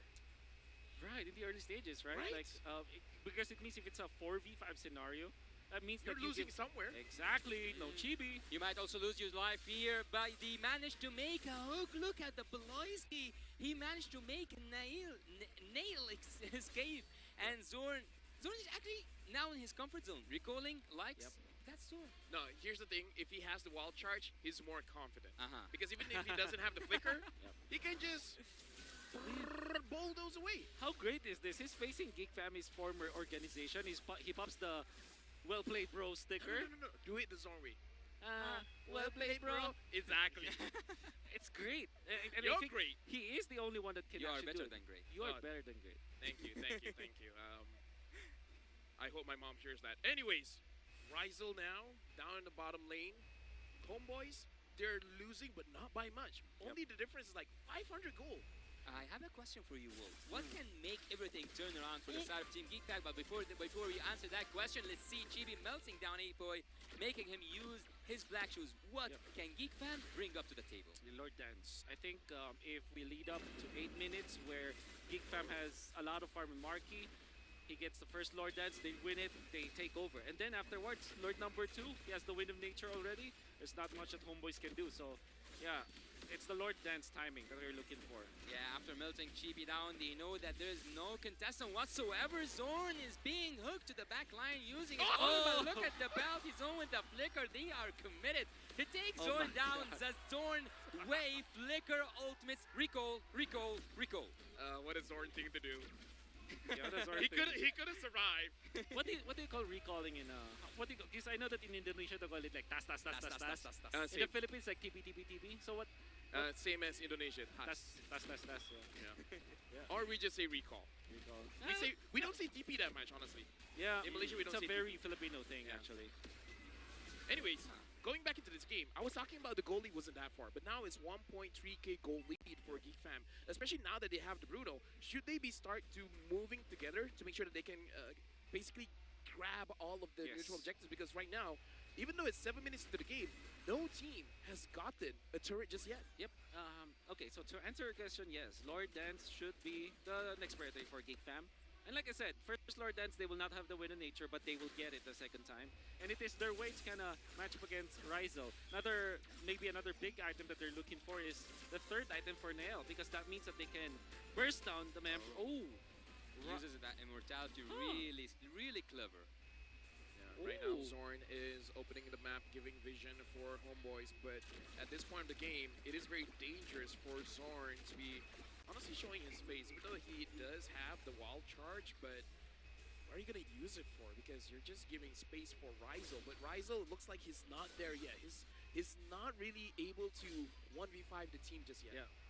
It will be a big ticket combo later on with the wild charge plus the ultimate of the Ixia. Then you mix in the ultimate from Chibi. The fact that they have the Fire Mist to go with it, it allows Rizal to kind of be aggressive in that regard. I do want to see Warlord being aggressive because this is one of his signature heroes in MPL Malaysia, but lately he hasn't really been all that commanding just yet. It looks like he's being a little bit more passive.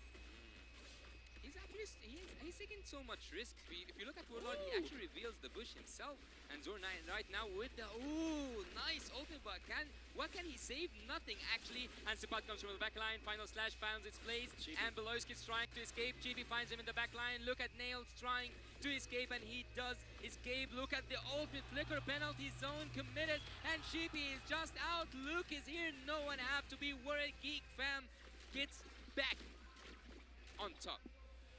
Great play coming out from Geek Fam actually for the counter. I would say the Homeboys, nice jump coming out from Sepat, but that kind of that was an overextension coming out from Chibi. Surely he did take out Paloy, but Paloy is just a roamer.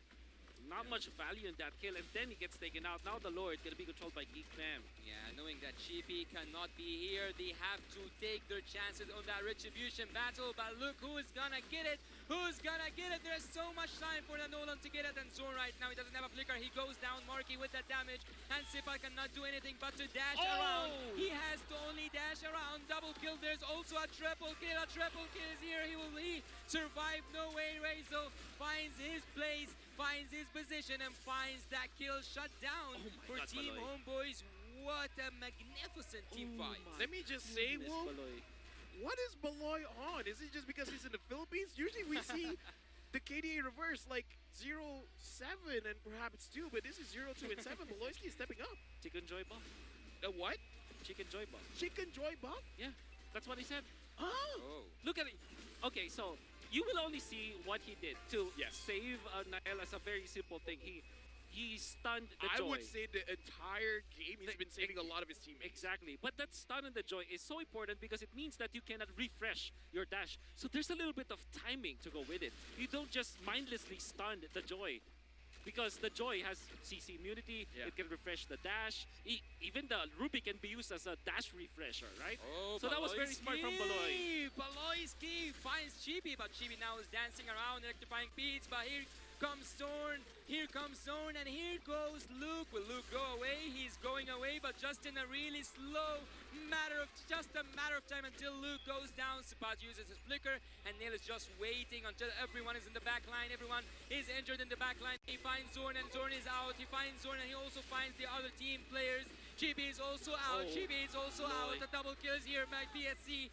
We might see a triple kill, but Nail goes down for Sipat. Sipat doesn't have a flicker, and he now goes down as well. Team Homeboys are facing a trouble they are now facing the rage of Team Geek Fam. Oh, they They are still still wanna facing go. the rage. They Oh are my still God. facing the Marky? rage. Oh, he will find him. He will Oh. find him. He just have to Oh. look right. He have to get this wipe out for Team Geek Fam. I just gotta say, Warlord has to find a way to reset because throughout this entire match, honestly, the NetherRealm hasn't really been helping out the team because he's Yes. always uses it at a very wrong timing and on the wrong people. And I gotta say, Nael is actually super duper aware of that Yeah. happening because he actually isolated the guy that's not in the zone of the NetherRealm. Then he takes him out. Oh, Zorn might be the one who is out. He will be getting out of that or not. It's so hard to go out of it. And again, Yeah. what was that NetherRealm? Like I said, man, this is Warlord's signature hero, but ever since MPLI, it looks like, I don't know, is something lost in translation within the communication? Because it doesn't look like he's in that great of a shape just yet. Oh my. That's quite confusing, Wolf. What do you got to say about that? There's no way to explain it. I think after the flicker, that was already Geek Fam like very happy because they know that the Grok, damage shielder does it at the flicker. Grok might go away. Luke is here, and no one have used anything except for that hook and except for that Ruby, the signature hero. As you guys said, the Beloyski is special. He is the one who's tasting the most out of it. Zorn is out again and again and again without any trouble to have whatsoever for Team Geek Fam. Team Geek Fam now are just taking that Lord safely. Sapat is here. Maybe Chibi will try to get a steal, but it's too early to go inside that turtle area. Sapat in the back line. Marky is trying to deal a lot of damage, and he does deal a lot of damage. Team Geek just dominated that Lord area. Yeah, and again, it looks like Homeboys, they're a little bit unsure what they're going to do because I feel like Rizal is doing something else. Chibi is doing something else. And I feel like Warlord, he was thinking whether he wants to use the NetherRealm or not. Oh, Chibi finds Nail after he wanted to try to go for an extra purple buff. That's the thing with the Joy versus Nolan. In the latter portions of the game, it's Joy that has the advantage. Big mistake, I would say. They did take out the Lord, but losing Nail in this push, that means that they might not be able to use the Lord. And I say that because it's Homeboys having the Ixia as well as the Faramis. So they have a lot of wave clear. Without, if it's a -1 situation, Geek Fam is not in a good spot. Fortunately for him, it's still just 14 minutes into the game. He will respawn in time. And look at the lane management coming from Geek Fam. They're not pushing anything. They're even actually leaving the bottom lane. Yeah, it looks like they're trying for a different approach to potentially get inside the base of Homeboys. Now, I kind of feel like, I agree with what you're saying. The wave clear is there for Homeboys, but I kind of feel like, Beloyski using the conceal, making sure that Rizal goes back into the base. Rizal needs to find the perfect position just to make this defense work out, but from the back line comes Chibi, and Chibi is looking for Marky. Marky knows that Chibi is looking for him, and Beloyski knows exactly the same thing. Look at Zorn! Look at Rizal as well, but look also at Luke. They are all now doing more damage than anyone can take. Luke falls down, and there was a massacre. 4 people or 4 players are down. Only Marky is still standing tall. 1 inhibitor turret and a lot of casualties. With 4 members of Geek Fam falling down, I would say it was successful defense coming in from Homeboys, but we're going to look at the instant replay here, Wolf. I think what you need to look at for this defense was the positioning and the timing coming out from Rizal. Rizal popped his ultimate when there's nobody else that can reach him. And there's the Faramis plus Ixia combo that's very, very scary, as we've seen. And obviously, the second final slash of that team fight spot was pretty much on point. Takes out Nael. And that means that that will be great defense from Homeboys. In fact, that's actually so good that they might have taken the tempo of the game just because of one clash. Yeah, and now, okay, so we can definitely see the potential for Homeboys to protect the base, and now that the Joy is doing a significant amount of damage, Geek Fam cannot feel comfortable trying to end the game. And we can definitely see this by the movement coming in from Marky, where he's not forcing his position. If he doesn't have to be in front, he will kite back. So this is good coming in from Marky, and I feel like Homeboys should take note. It's not going to be easy to take down this Bruno. How about that How about catch what? coming out from Beloyski? I think it was, dude. great. Catching Joy is not Exactly. the easiest thing in the world. I tried. It's like trying to catch a fly. Yeah. And that flies Chibi at this point. Oh, conceal here from the side of Team Homeboys. They are trying to find any opening. Anything right now would be the fit time, I would say, to do something risky. But Team Homeboys just falls back again. And I gotta say, this Grok has not been being dividends for Homeboys. It's definitely, like you said, before the draft started, probably the only not so great pick so far. It's kind of out of place. That's what I'm I think about it. So, Geek Fam are holding the Lord with Marky. Where is Nael? Into this rock or the bush. Now they are dancing with the Oh, Lord. look, I would actually already say that they But- are dancing with the odds as well. But Baloy able to get into the L bush. No one sees him so far. No one saw him so far. Oh my god, no one saw him so far. Now he goes, and now he takes a path to the backline. But Warlord activating that Nether Realm, and the first damage coming from E-Boy. E-Boy trying to take Sapat down. Sapat is just one touch away, and the wild charge happening here. Razel manages to make that shot down possible on Marky. Marky falls after a long time. The Lord and the odds go for the side of Team Homeboys. Well, was that worth it? Like, they expended a lot, but they got Marky. I think that was worth it for Homeboys for sure, because now they can manage their lanes. Fortunately for Geek Fam, that's a win-win scenario where they have managed to maintain the flow of the minions up top.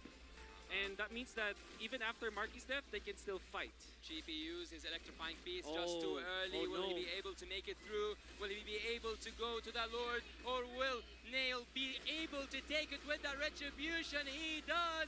He does take that Lord, and he also manages to get a kill over to Team Geek Fam. Homeboys, the crossover! On to the back lines. They are just crumbling down.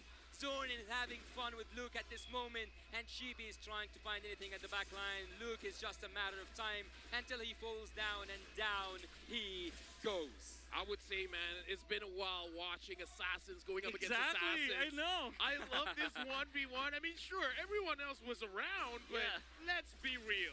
Let's be real. Come on. It was a tango. It was nice to see. Breath of fresh air. I haven't seen that in a very long time, and I'm very happy about that. Homeboys taking out Luke, and also taking out Marky earlier on means that they will not be they will be able to defend.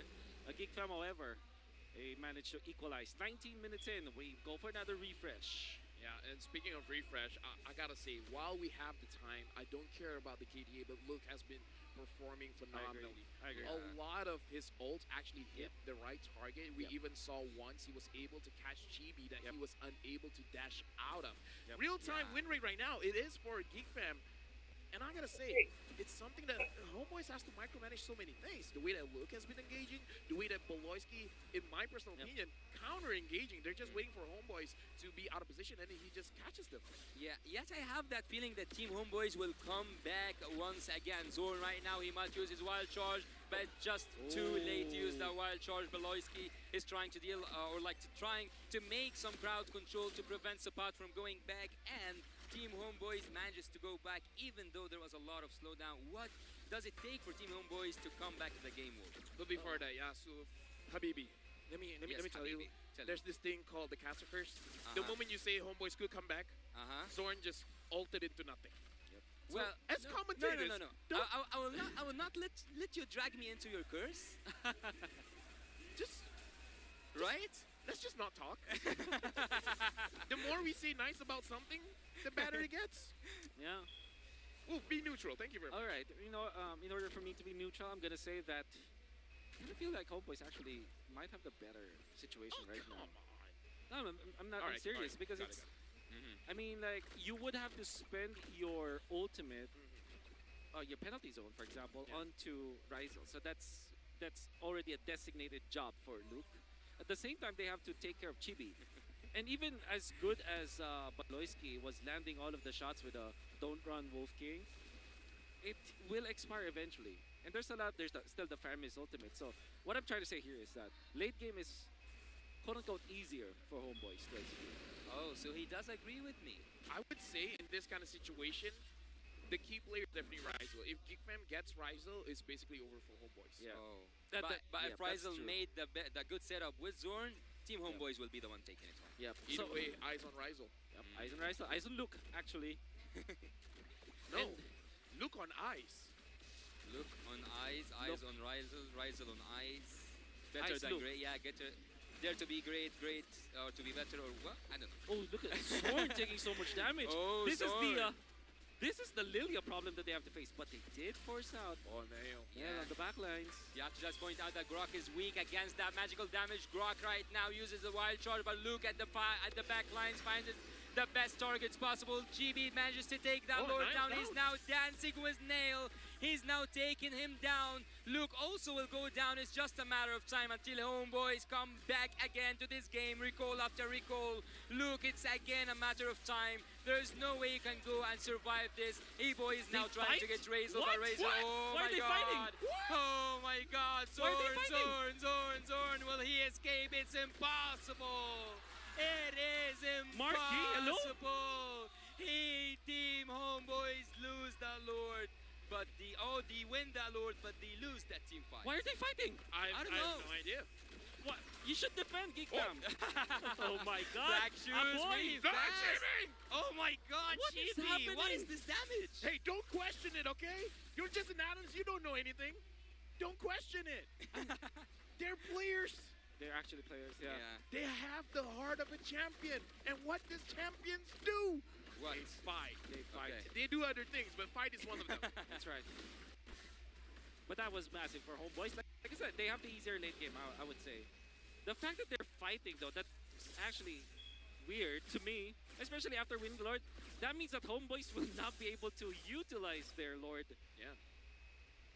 How many Lords have been wasted so far? Three? Let's Three, see. right? Ichni, Sun, three. Three, Sun. Okay. So no one have got any benefit from that Lord. So I think at this moment they should just focus on the team fight, right? Yeah. Personally, for me, the later the game goes, kills matter more, just because of the the respawn timer. It's so long at that point. Even if the opponent gets the Lord, who cares? Yeah. Just kill them. Okay, so now we can see the real strength of Homeboy's composition, that that was already a good play coming out from the pinch that was still coming out from Nail. But he looked for the Grok first, which was interesting, and then the Grok got away after the immortality. Personally, for me, I feel like it's just because he was just there. Might as well just kill him, right? Yeah, that's true. However, what happened was during the red tree duel, what happened was Nael got stunned up. That's why Chibi got the retribution easily. And that's because of the Lord stun and also the wild charge being it wasn't available that time. But the knockup was important. But the wild charge allowed Homeboys to stop Nael for a while and force him to just walk and make the beeline towards the Lord. So what I'm trying to say here is that they forced Nael to be very low in that situation when it comes to HP. Ladies and gentlemen, we're going into the 25th minute of the game, where at this point the goal lead does not matter. It is all about the positioning around the map. How are you going to set up for these fights? How are you going to set up for the kills? So for Homeboys as well as Gipman, jungle control, lane control, river control, it's going to be a big point. And Zorn just stole the buff, and you know what? That's worth a recall. Yeah, that's worth a recall. Yeah, I think that the mental games also at some point matter. Look at Beloyski. He might be in the wrong position. He is at the wrong position, but he manages to flicker out of there. Zorn still have his wild... No, he doesn't have his wild shot, but he still have his flicker. He might make a good setup. Just, let's say, few seconds, and everything will clash. I feel like it's worth it to talk about that Beloyski does not have his flicker as well. So when he's using I'm Offended, it's not going to be dragging the team out that far away. Oh, Homeboys know where Nail is. And the only bad thing about the Stolen actually is you leave tracks behind when you're dashing. So you kind of know where he's at. You kind of know where he's at, you know? A reverse Natalia.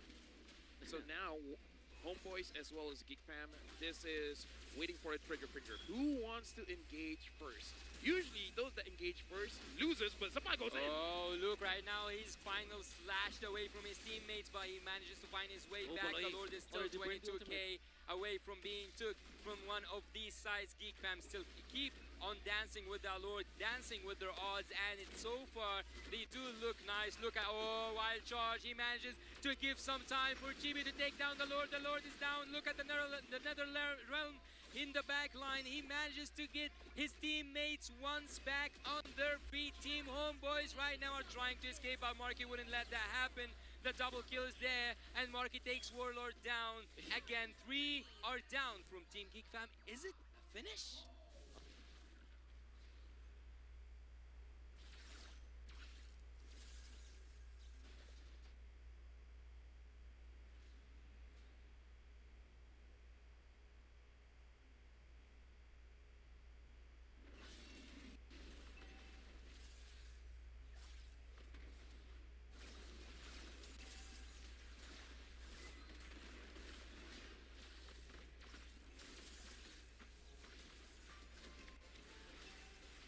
And they use it to its limit. They don't believe in mercy. They haven't showed one. They made Team Geek Fan nose pain. Homeboys takes the first game in this best of 3 series. And I gotta say, it was a well drawn out fight, Wolf. Yeah, my goodness. You can see what Zorn did going up against the HRT Geek Fam. That was a wonderful jump onto the backlines where he's able to catch both Marky as well as Nael. And it's not just about knocking down, it's like delaying the red tree holder from Geek Fam to get into the position. And then it was well coordinated because Luke tried to go for the backlines, and it was an exchange of initiators, but at the same time, there's still a lot of stuns available in the box that Homeboys was able to create, and because of that, they won that red tree battle, and the L was eventually fished out, and you could see that there's a lot of strength in the late game composition of Homeboys. I gotta say, big shout-outs for Chibi as well as Rizel. They performed phenomenally. The fact that Rizel was able to survive a lot of fights is amazing, but Chibi as well, he has to dive in. Yeah. And he survived. And again, Rizel had to go up against Nolan. Yeah. And he survived. Yeah, it's mainly because of the Faramis ultimate as well that was available for the side of Homeboys that we were kind of questioning in the early stages of the game, but eventually in the late game, when used properly, it's looking good. All they had to do was to really just to protect the Ixia. And with that being said, we got to look at the MVP for this game, and I have 2 votes in. The MVP is going to be GB with the joy. And again, well deserved. Even though he got caught quite a few times, he was still able to dance away. Yeah, that's the strength of the joy. Late game is the dance floor, quote unquote, the proverbial dance floor for GB as the joy, because you know that you can be a big problem. And actually, it's the 4 deaths that he had was only in the early stages. Come the late game, he's literally untouched. The strength of the Blood Wings as well in this particular game, pretty good, because that means that if you dive the marksman, the Bruno, eventually you will not have any problem at all because you're very tanky. Early game though, it was entirely Geek Fam. We can see that Aboy was very strong, but then again, that's the strength of the lineup of Geek Fam. If they win the early stage, it's far too easy. And Luke was on point. Everybody was just hitting their shots well. But in the end, it's the late game. I would say. Watch out for Baloyski. The way, it wasn't shown, but he was able to protect his teammate. Nael threading the needle, finding the good target. So up until 13 minutes into this game, everything that Geek Fam is doing was correct. But Homeboys, they had a dog in them, you know. They had a the defense. I never say die attitude, you know. Yeah, but either way, thank you very much to Grab Unlimited for this highlight, because we're spoiled for choice. A lot of things happened in this game. It was a turning point, I think. And actually, one of those things that happened was Zorn falling down so many times at the early game that he was almost like a minion in terms of like getting a kill or a punch. Yeah. This was the weird part where they still went in for the fight. You know what's funny about that?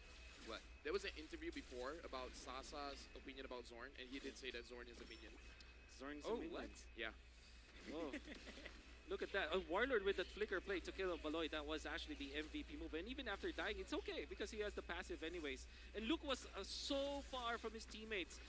And it's not because of his positioning, but the fact that the Lord Pit was there. There was a big wall that after his initiation, he cannot come back because that's the weakness of the Terizda. When you go in, you're full committal. You don't necessarily have the dash to get out. And he wasn't able to reconnect with his teammates just because of that Lord Pit wall.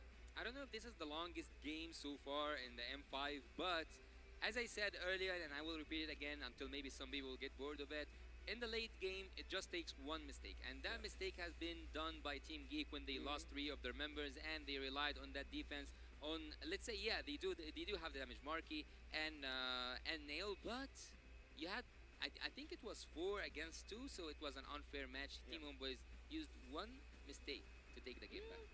I mean, this becomes the question, right? Was it a mistake or was it an outplay? Because we always look at this situation because some teams, yes, they do make a mistake by overextending, by missing their skill shots and stuff like that. But sometimes, if the opponents are the one forcing out those mistakes, isn't that technically an outplay? Yeah, that's technically an outplay.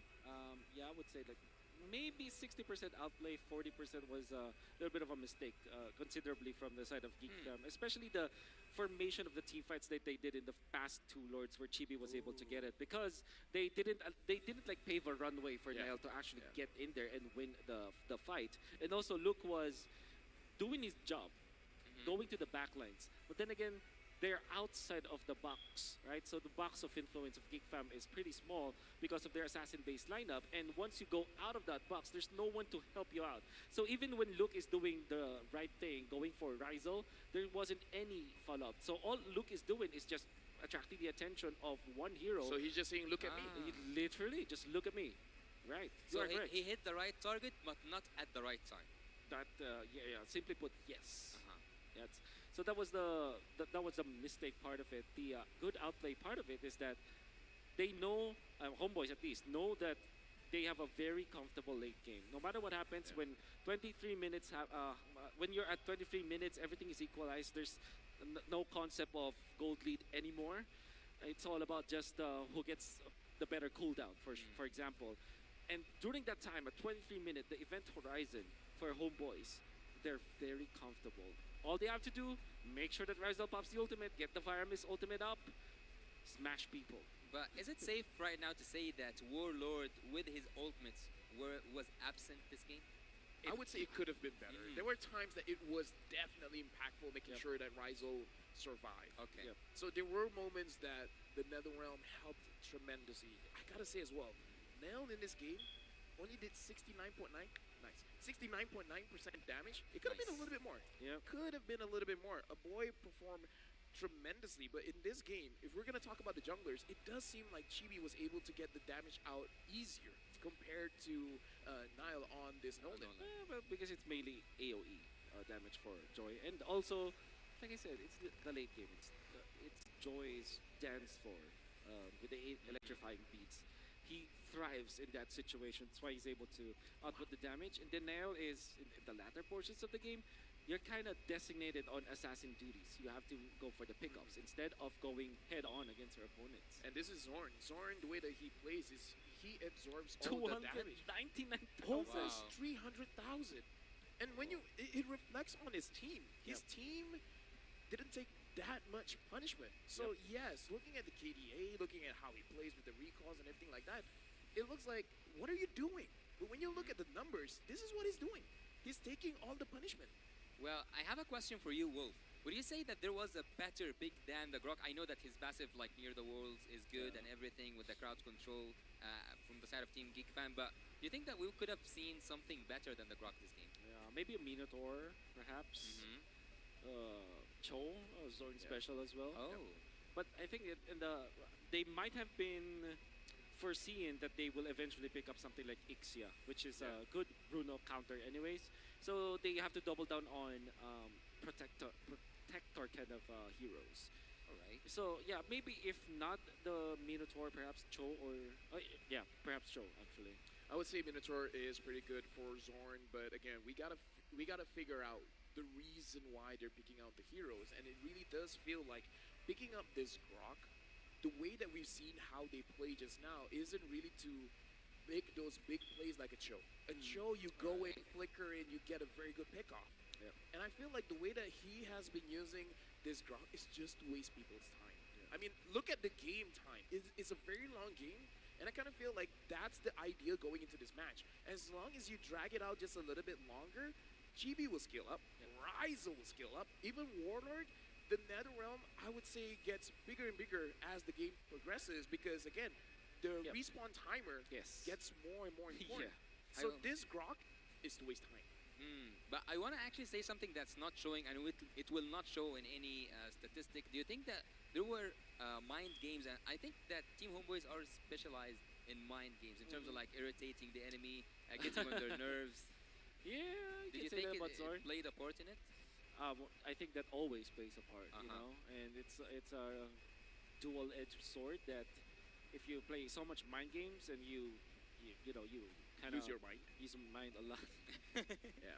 Yeah, these are mind games. Either way, looking at these games, it does feel like Homeboys. One of the things that they have definitely improved compared to all of the other tournaments that they have been in is that they are able to hold the game long enough to find a win condition. Yeah. This is one of those things that in Malaysia, you just try to get a very big snowball happening, use that to your advantage, immediately get map control, and end the game as swiftly as you can. Yeah. Being able to hold out the game when it's very apparent during the early as well as the mid stage of the game is not in your favor. You understand what your draft can do and just get to the point where your draft gets good. So I kind of feel like this is a maturity coming in from the Homeboys draft where now we can dissect again and looking at the picks. It looks like they were ready for this situation. They were ready to lose early. Yeah. Oh. Yeah, I think especially because they have the wave clear. I think there was a part where we said that it was funny because I know that eventually when we were talking that people might say that I'm biased towards Homeboys because I keep on saying Homeboys from the 30-minute onwards. But that's really what I felt. When the push up top from Geek Fam failed badly for their side and they only got one inhibitor turret, I kind of felt like, okay, this is Homeboys time because when it comes to the defense, you have the Ixia, very easy defense. You have the Faramis. The more minions there will be, more damage. Means fast wave clear. Then you also have the Grok to kind of control the Lord. Because of that Guardian's barrier, you make an additional You can wall. reset the Lord, You can reset the Lord. There's an additional utility to that in the latter portions of the game. And the problem here for Geek Fam is they have a designated hero for the Ixia. They also have a designated hero for the Joy.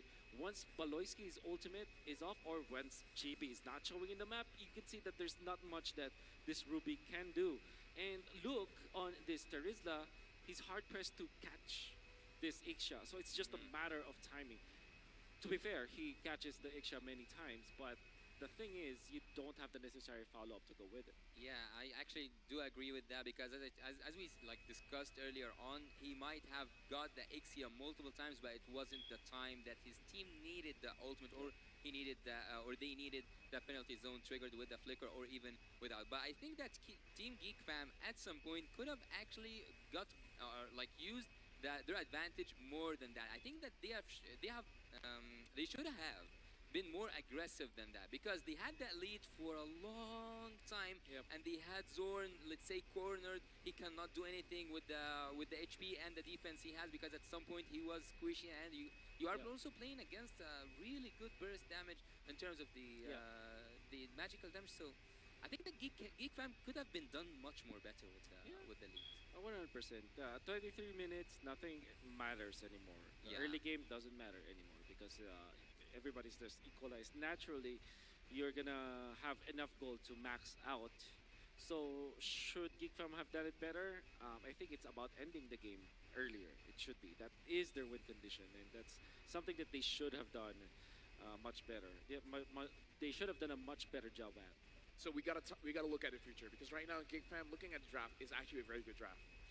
What is the change that they have to do after this? Because again, it looked like it was their game to win. It's all about the defense, and I would argue Ixia might get stronger when she's losing, just because you're kind of cornering yourself into the full garage, right? Like the more offensive you want to be, the more advantage you give to the Ixia, unless you have something like a Yuzong on your side. I wouldn't 100% agree to that, but I mean, it's okay. I don't like you either. Wait, You what? don't? What? Yeah, of course not. Who doesn't like who? Okay, here's the thing. I will like you Okay. If when Geek Fam loses. I'm not even from Indonesia. That's the win condition. I'm not even from That's- Indonesia. Shut up. That's the win condition here. So wait, the our only- I'm a Filipino. Our friendship depends on this match, Wolf. So the only way Wolf can you can like Wolf is something that's out of his hands. I would say Wolf and me have a very complicated relationship. It's complicated. We do look like we're in a relationship because we fight often, Yeah. but we love each other. Yep. Hey, hey. Loving. Yeah. Hey. Loving. Wait, Wow. what? I heard some. Oh wait, what? Love you, dude. I love you too, dude. Sana all. Wait, that's not the right one. Aku cinta Kamu. Lafel. Hey, Kamu. Aku I cinta Wolf. I learned word. Okay, what For- word? Oh, yeah. Please God, don't be wrong word.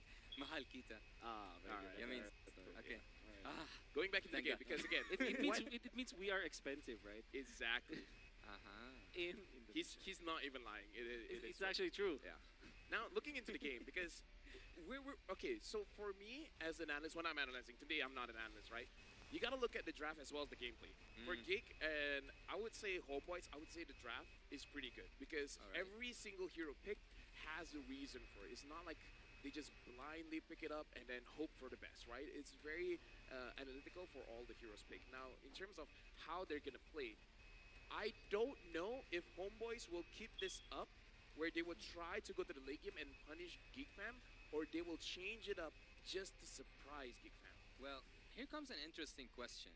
We have just seen, I think it was a 27 minutes game, and we have seen a lot of things happening on. Yeah. What should change for Team Geek Fam to settle things up and make it 1-1 and go to another match point? Alright. For me, I think Geek Fam needs to be more aggressive. What about you, Wolf?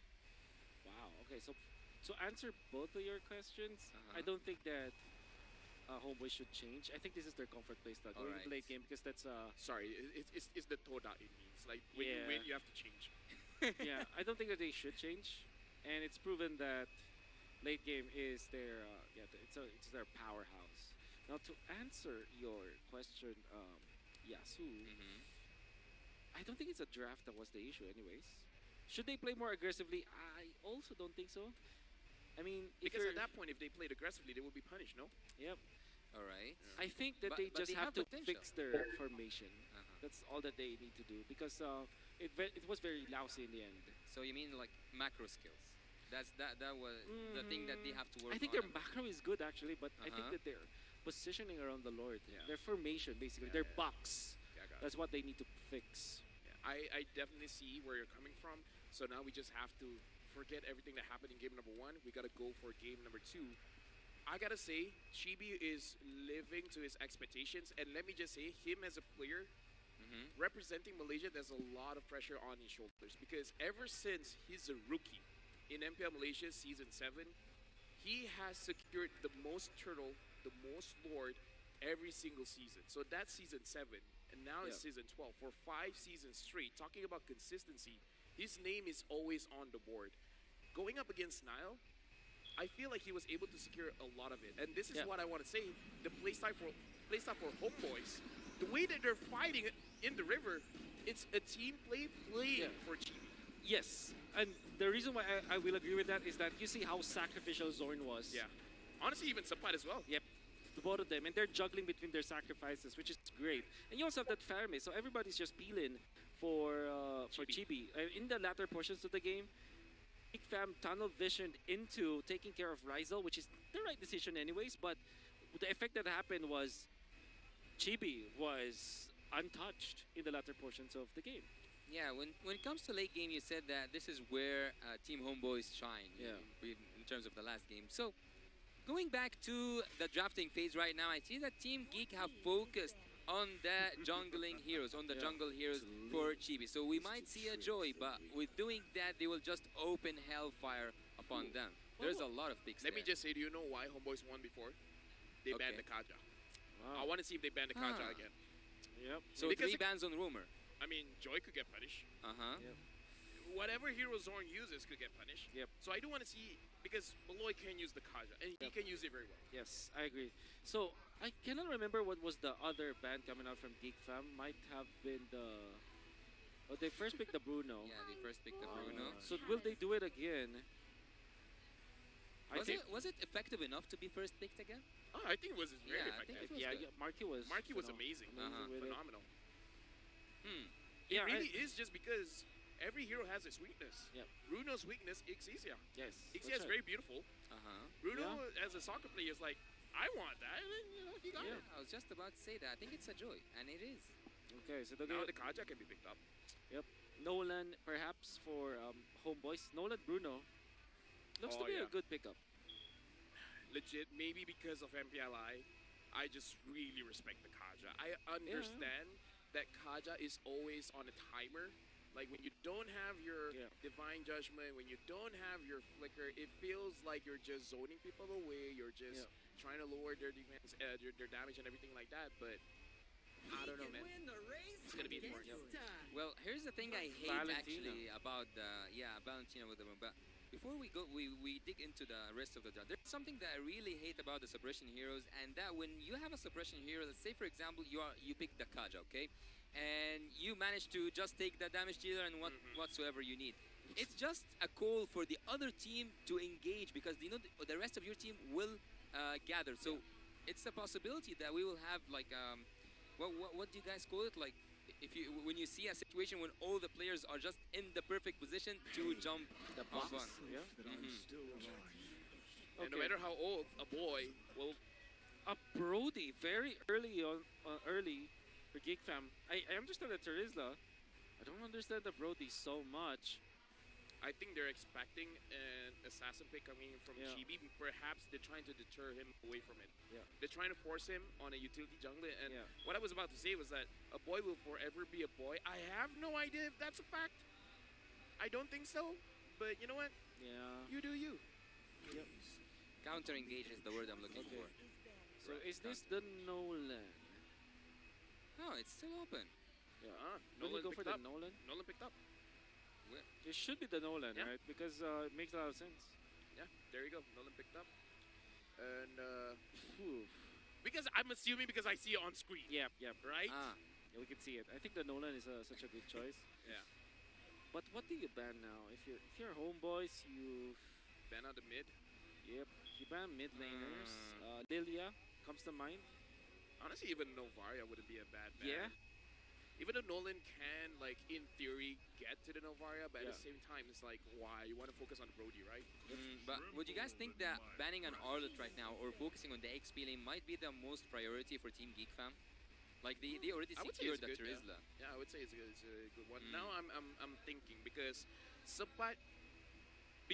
now that Chibi has an assassin, he has to go for something tanky. But at the same time, going up against a Terizla, I feel like there is some logic there to go for a counter, something like a Xborg or a Dire-Off, just to try to win the lane and then try to pick up the pace of the game. Yeah. They banning out the Phobias, I like the ban here, but again, I'm really thinking of Sapat's hero because I feel like that's what Geek Fam is considering as well. Like, whenever they pick up an assassin, it should be a tanky hero for Sapat. That's right. With the Phobius, gonna be Arlet, obviously. Yes. Maybe the Edith could be next, or I don't know, maybe a Khalid actually. Or, how do you say it? Hey? How do you say? Actually, my name, my real name, it is Khalid. Khalid. Yeah. Okay, so that's how we pronounce it. Yeah, Did Khalid. you try that? Did you try that, Lafel, to say Khalid? Khalid? Yeah, see? Yeah. This guy, maybe he's somewhere Arabian. He said it correctly from the first time. Wow. I mean, I'm wow. Muslim, so great. Oh, he's the translator, though, right? You're plus the best we do translator. have Khalids in Malaysia. It's not super common, but it's common enough name. Yeah. All right. Are they usually DJs? Do you know a fun fact? Honestly, no. Wow. Honestly, no. Do you know actually that Khalid means immortal? Oh. Yeah. I mean, I know because he told me, but that was Yeah. like during wild card. I actually also know this, but I'm just acting. Yeah, we are just acting. I mean, you are an analyst, analyst. Such a thank you. English is so difficult. Yeah. All right, Phobius as well as the Hilda has been banned up. Now for Geek Fam, they already banned out the Arlet. Yeah. Quite a few other heroes that they can ban if they want to. Yeah. I would say if they want to give respect for Sapat, even the Paquito. I don't think it's a great Paquito game, but it's definitely on the board for Sapat. But I think that Zorn's like draft pool now is wide open. There's nothing to go at. Like That's Zorn right. can pick whatever he wants at this moment. And what does he want? That's the question. Maybe a Grok again, actually. Oh. That's a pretty good hero. The Cho, obviously. Okay. That's a Zorn special. Yep. All right, so now... How about a Franco? Does he play Franco? He does play Franco, but we do have to admit we haven't seen a lot of Francos lately, Okay. and I feel like Franco is one of those heroes that you have to Minotaur. use a lot to get used to the hook animation, and now Minotaur has been picked up. So I feel like the draft coming in from Homeboys, they have a lot of different angles that they can approach a fight. I think that he's now with one of his comfort picks because I've seen him do a lot of great setups with the Minotaur. So, yeah, Homeboys with the Minotaur, justified. Wonder if Geek Fam are interested taking the Kufra to go with. Also, Lilia would be good for their composition. Yeah. Or they go Novaria for additional damage to go with that. A hard tank like a protector, like a Kufra, for example, or maybe a Grok even on their side. It alleviates a lot of pressure. I just don't want to see a Saber roam.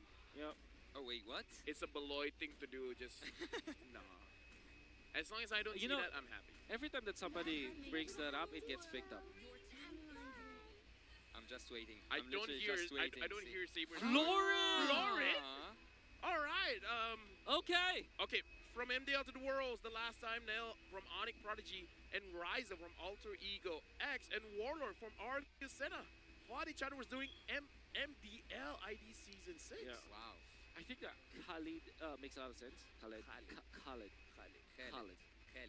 Or Khalid. Yeah, let's go in. Yeah. Make you it you Khalid. told me that if you say Khalid, like everybody just understands. Yeah, it yeah, anyways, just go ahead because it's most commonly like to know Khalid. Yeah. I wonder if that's is that a Sepat hero? Would you think? For what? Khalid. Yes. Okay, I think that's a perfect. my dreams. Okay, what's that? Huh. I mean, Oh, of course, the it is Paquito a they Paquito. mentioned. It's almost like I know a Malaysian team. Wow. You know what? Maybe you should try joining Homeboys. Or Oh. the Indonesian team. As an analyst, perhaps. I don't know. You know what? I think you're fit for a Southeast Asian Games coaching. Or a translator. You can be That's- a translator. I like how you're setting it up, and then he brought to a I know. different. It was a very good setup It was already. a very yeah. Go It's back okay. to translator. It's okay. He you know. Okay. We have a lot of history. He's coming in. Yeah. We're from the I past. don't know about He's that the present. history. But either way, jumping into this game. In my case you God. didn't catch it, I'm Yeah. trying to pull out his analyst roots, Yeah. and he wants to pull out my analyst roots. Yeah. You have an analyst roots? Yeah. You probably don't know Let's this. go into the game. Yeah. You know, it's fine. It's fine. It's We'll fine. tell you about the story later on. All right. Well, let's just see what's going to happen near in the future. We have talked about the past, we have talked about the present. Now we need to see what's going to happen in the future. Team Homeboys go up again into the challenge. Maybe it is a match point for them, or maybe it is the tie for Team Geek Fam. Geek Fam right now, they have to do more than their best. They have to play, for my side, I'd say a little bit aggressive, but seems to be like we don't agree on that. So let's see together. Will it be Geek Fam or Homeboys? I would say in this draft, if they want to go aggressive, they can. It's just that there's a lot of ways, well, mostly Zorn and Sapat, they can punish. Yep. Well, Marky able to mark Rizel in that regard. I think that Geek Fam have shifted their focus. Now their position one, or their hyper carry, I'd say, is going to be the Joy instead of the Brody, which is typically the gold laner you as the hard Carry. hard carry. This time it's different. No, I would say in this kind of situation, it really goes to Geek Fam, like what are they really focused on? Because they have a Florin, and Florin is more protecting rather than engaging, even though you have a way to stun up the opponents. But Geek Fam having the Brody as well as Joy, they have a lot of opportunities to get a lead in the early game. I'm just not so sure if Florin can help that. I kind of feel like Florin just makes sure you don't die. There is like a lot of things happening in the screen right now, but there's no use out of any of it. We have seen some stuff like being pulled off there in the left corner, but again, no damage enough, and also on the right side, no damage enough. What is that? What is that? They're What just was farming. that? Literally I don't just know, just farming. like passing by, like, hey guys, I'm passing through the mid lane. Honestly, for both teams, they're really trying to, because again, this is at a professional play. I feel like both teams feel like my natural instinct is to go in. but something tells me that's a very bad idea. So both teams are trying to like bait out the opponents like, hey, I'm alone. Can't you see that I'm alone? Don't you want to come for the kill? So both teams are understanding each other. It's like, I know that's a bad idea and you can't convince me otherwise. Chibi and Nail are trying to get a level advantage over each other. He cannot find that trigger. Oh, look at Warlord. He uses the penalty zone against his own owner. Luke might go down. Nail also can get Zorn down. Zorn is still alive, but he doesn't have the flicker. Chibi is trying to get in. The first kill is being popped off by that Minotaur. He rages. And the first blood as well as the second kill goes for the favor of team Homeboys. Very bad decision come out from side of Geek Fam, especially because they tried to team fight to get the levels first before they try to team fight. Now Chibi's level 8. For me, it's quite confusing what team Geek Fam are doing at this moment. And Nael just dying as the Joy for level 1 first turtle. That's criminal, as Mr. Assassin Dave would say. That's criminal. Yeah, again, the thing that I want to say is just that Geek Fam, if they want to go aggressive on Homeboys, this is not the draft to do it because the Florin is more passive than aggressive. And Homeboys, they can punish aggression because we saw how the motivational roar coming in from Zorn basically made sure that he survived. That's number one. And then when they want to re-engage, he just knocked them up. Going up against a Minotaur, you really have to make sure when you're diving your opponents, you're already considering all the facts. It's like, okay, someone has to sacrifice themselves for someone else to shine. But if you're going in alone, you're not going to shine and you're going to get sacrificed. This is why I like the Minotaur against Assassins, because you are literally protecting your team, and you have a motivational roar as well. Well, Zone might just trigger his open, but he just decides to go back. Everyone falls back for the side of Team Homeboys and Geek Fam as well. And at this point, I don't actually know what does it take for Team Geek Fam to control that game. They are just, I don't know, I think they are they are not in the right mindset right now, Team Geek Fam. I agree. Right now, looking at Zorn getting the vision, but Marquis is able to find out that Chibi was there. You can definitely see Homeboys trying to bait it out. 1.5k goal lead here. Oh, Rizal taking quite a bit of damage. He did mark Rizal, but it's just not enough amount of damage. Sepa might can get that kill, but again, I think it's just about the cooldown at this moment. And also, he have been cutting all the waves for Luke. Dude, this is Sapakito, man. Like, this is very hero. Oh, the electrifying beats, but Loiski, but Zorn is trying to get the best out of this team fight. Marky might go down. Chibi also might go down. Bill A-Boy is trying to deal a lot of damage, and the damage so far wasn't enough. And we can see here that Warlord and Zorn fall back after taking one kill. I wants Warlord. The Warlord black shoes away. Very nice spell to copy. I think it's still Homeboys winning that team fight. Fortunately for Geek Fam, they found a good opening onto Rizal. I wonder if he didn't have the Purify back there, or maybe he deemed it too late to pop it. But now he has the Purify. And they are switching lanes. But this game is actually quite confusing at this moment. I don't know what is like the plan that both teams are trying to apply. Well, at this point, Homeboys, they want pressure on the Riverside. They want to make sure that they have 51% of the map so that they can have majority vote. If they want to go very heavy in their engage or just making sure that Geek Fam is out of farm. So this is a natural way that Homeboys plays. This is how they get the 51% of the map. That is so wonderful. Sepa is able to steal the orange buff and nobody caught him. Yeah. Oh my, that's a Bakito. He's found right now, but again, as I said, the game is confusing as I have never seen before. I don't know what's actually going on. Geek Fam, they keep on doing a lot. I'm not gonna say mistakes, but they are not doing anything actually that can prevent Homeboys from what they are doing. I would say they're trying to prevent a mistake from themselves because this is the way that one of the professional teams have been playing. They put up a very scary face by saying that I'm a big threat. If you try to fight, then you're gonna lose a lot. So Homeboys is putting up a scary face, and Geek Fam is trying to avoid that. The overall effect of this is that Geek Fam will have to just wait for a moment where Homeboys is making some problem. Warlord was a good damage on Baloyski, but Baloyski goes back. The Black Shoes is just there for Warlord to use, but I don't think that he's gonna use it at this moment. Zorn is just doing Zorn things. here at the river, and everyone again and again and again, and every team fight goes back. Hey, Kaiba said 51% is all you need. That's all that Homeboys is trying to achieve. Yep. A win is a win, and what 25 recall per second. Hey. Per second. Per 0 second. Per man. In 0 seconds. The map checks out. The map checks out. It is 25. Yep. Okay, so now Homeboys, they're in the driver's seat. Is their game to lose?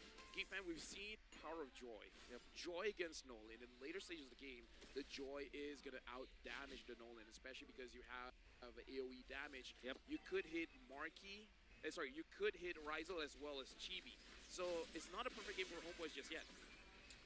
I agree. At the same time, though, you cannot put a comparison to the previous game because previous game there was Ixia. This time it's just the Brody, which might not be the best unless Marky plays like a mean Brody. But overall, I think draft-wise, Homeboy still has the better mid and late game.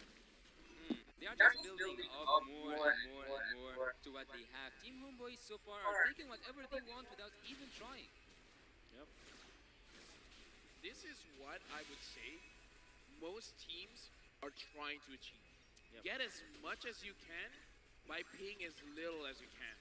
And now Zorn and Warlord, they're trying to make sure that Gifam stays in their own lane. Zorn! Rage is on Marky. Just falls down. Zorn continues to annoy the enemy troops, but now they go back. Team Homeboys takes 2-1 in exchange. Wow. Finding Marky was perfect for Homeboys. Additional pickoff. And then Baloyski right now is not having a great time. 0-3-1. Went for the fleeting time. That's why he got melted down by the members of Homeboys very easily. Very ambitious. Very ambitious indeed. Do you think that going for he just sold it? I saw Joy having a Guardian helmet. Do you think that at a certain point Joy can use a semi-tanky build? I don't think so. I don't think so as well. I mean, it's an interesting idea, definitely, but I don't know. At this point in the game, you might as well do as much damage as you can, trying to take out Rizel, because the thing about Bruno is the moment Bruno has a Haas Claw, damage is not enough. Continuous damage has to be the thing, because if it's just burst, he will just heal it back up. Zorn right now finds the right spot. He does find the right spot to land his ultimate down. Luke will also go down. There's nothing that you can do, Baloyski, to prevent the inevitable from happening. Team Homeboys takes 2 kills, and also alongside with that turret, Zorn keep doing Zorn things. Recall after recall, Geek Fam emotes. Oh man, another bad fight from Geek Fam. Ill-advised. I think that every time the Minotaur is there, that's like red lights for the Joy. Oh yeah. Here's the thing, man. Zorn right now is doing Zorn things. Now we can see he's getting a little bit comfortable on the world stage. 9,000 gold lead. If I was him, I would be feeling very comfortable as well. And now Homeboys, they're just securing the lore because no one can really contest. And this is more of the playstyle that I was looking forward to see when Homeboys is playing, because the name of the game for them is River Control, and they've been able to establish the entire game. And that's I don't annoying. know, Geek Fam at this point with the options that they have, it is a very tricky question. What are they gonna do? Defend. Get to minute 23. Hey, you know what? 30 minutes away. That's not too bad. Yeah. It's just 30 minutes. That's the only condition I'm seeing. Wow, an immortality for the Joy. At this stage of the game.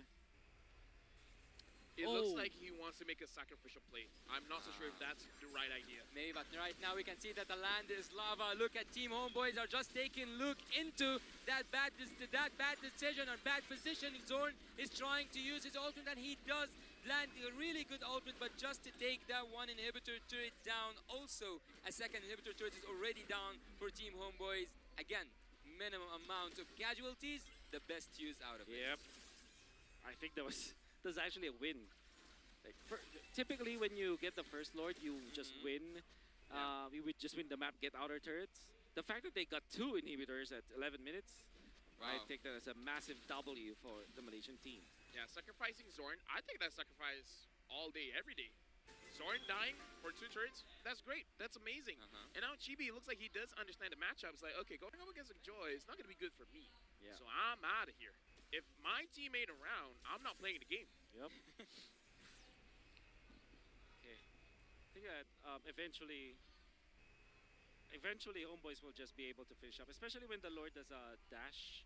That means that they might get the turret dash, I mean. Oh, Nail, what a damage. Look at the goal difference. It's a different game for Team Geek. Yep. Not even enough.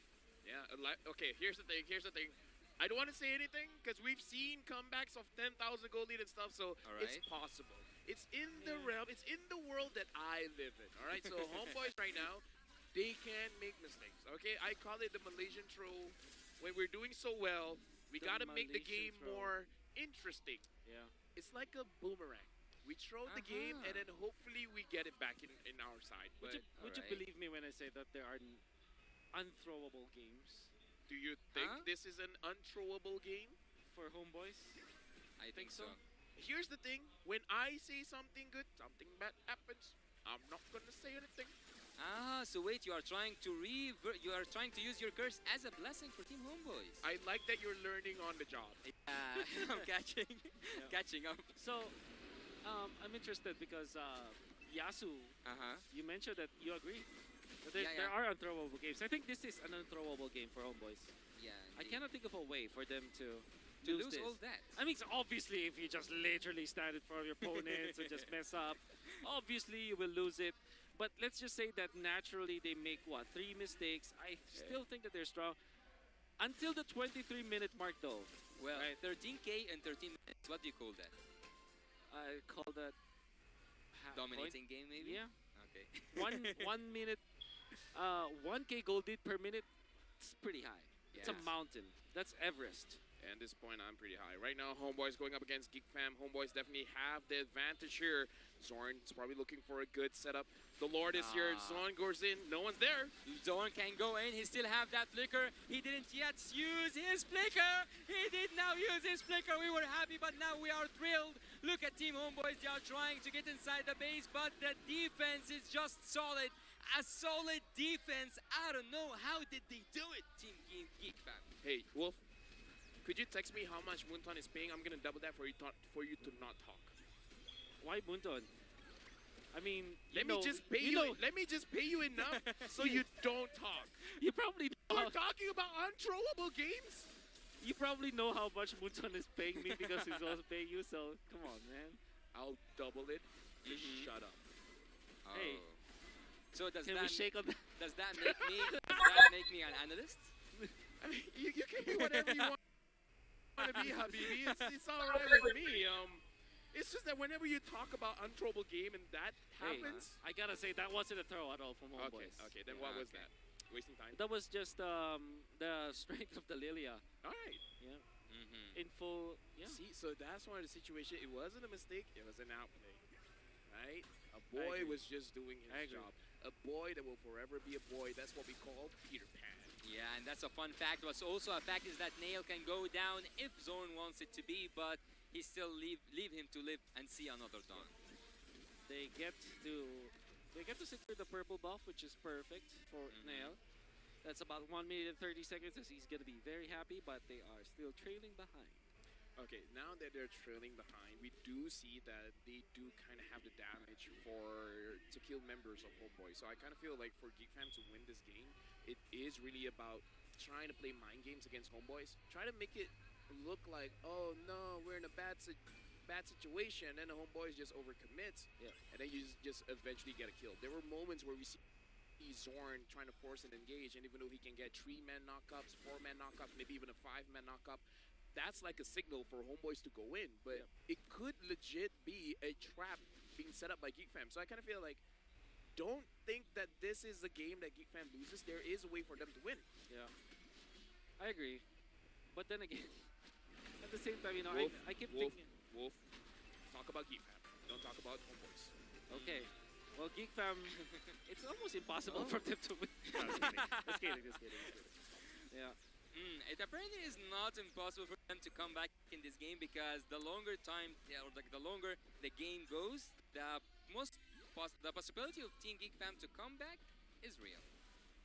I'm just saying, Wolf, don't make me resort to violence, you know? Yeah, I won't. We're friends. Let's We're keep it that friends. way. Let's keep it that way. Yeah. I'm just gonna say, like, they don't have Baloyski's ultimate, so this should be an easy lord for homeboys.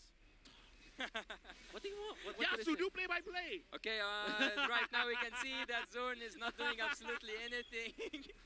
And here's Look Lucy at the what Lack. happens when Oh, Yasuo hey boy! talks. Hey boy! Hey boy! He is just a boy. Let him be Zorn. He does let him be. Team Homeboys, look at Luke with the penalty zone. Zorn right now is trying to escape. He still have a lot of HP and he manages to escape and go back. A lot of these team fights just ends without any casualties. Do you see what happens when Yasu talks? What? And you saw what happened when you talk? Yeah, I mean, like, they forced You're them. public enemy number one, not private. Public. True, true. But So with that Lord coming, look, is like there I a told you. possibility? Okay, what did you tell me? What did you tell me? Be an analyst. Number one, I'm not an Indonesian. All right. So, Okay, fair enough. As far as we know. as far as you know, yes. Ako orang Pilipina. That's it. That's all I'm trying to say. So why do you think that I would favor? Oh, look at Chippy. Chippy is interrupting this conversation to just jump in, and they might just find that finish. Zorn still have his ultimate. Zorn might go in, and look at Team Geek. They're trying to reach the back line. Nail manages to split Team Homeboys apart. Razel might find the base. Razel did find the base. Look at the base. Look at the base. Look at the base. It's down. It is down, and everything has went down. We can see here that that Team Homeboys was sharp as a sword, focused as the laser, and quieter than the Desert Knight. They take a full sweep and they take it back. Homeboys. Homeboys is able to win this match 2-0 in this best of 3 against Geek Fam. Congratulations to Homeboys. Can I talk Yeah, now? now you can breathe.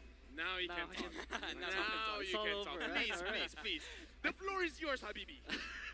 I think Zorn was phenomenal in this game, and also the fact that they picked up that Minotaur. So I thought that maybe this could be the ban instead of the Joe. I think that when you were asking me what could be the heroes for the roamers, that should be one of the bans because of how it is good versus assassins. I think that it's weird, right? Because typically when you're looking at assassins, you want to go for hard lockdown. Your typical Franco, your Kaja. These are the heroes that lock down the marksman. But that locks down the assassin. But if you think about it, the Minotaur provides even more than that because it protects the jungler, it protects the gold laner, and there's a heal and there's a punishment factor to it.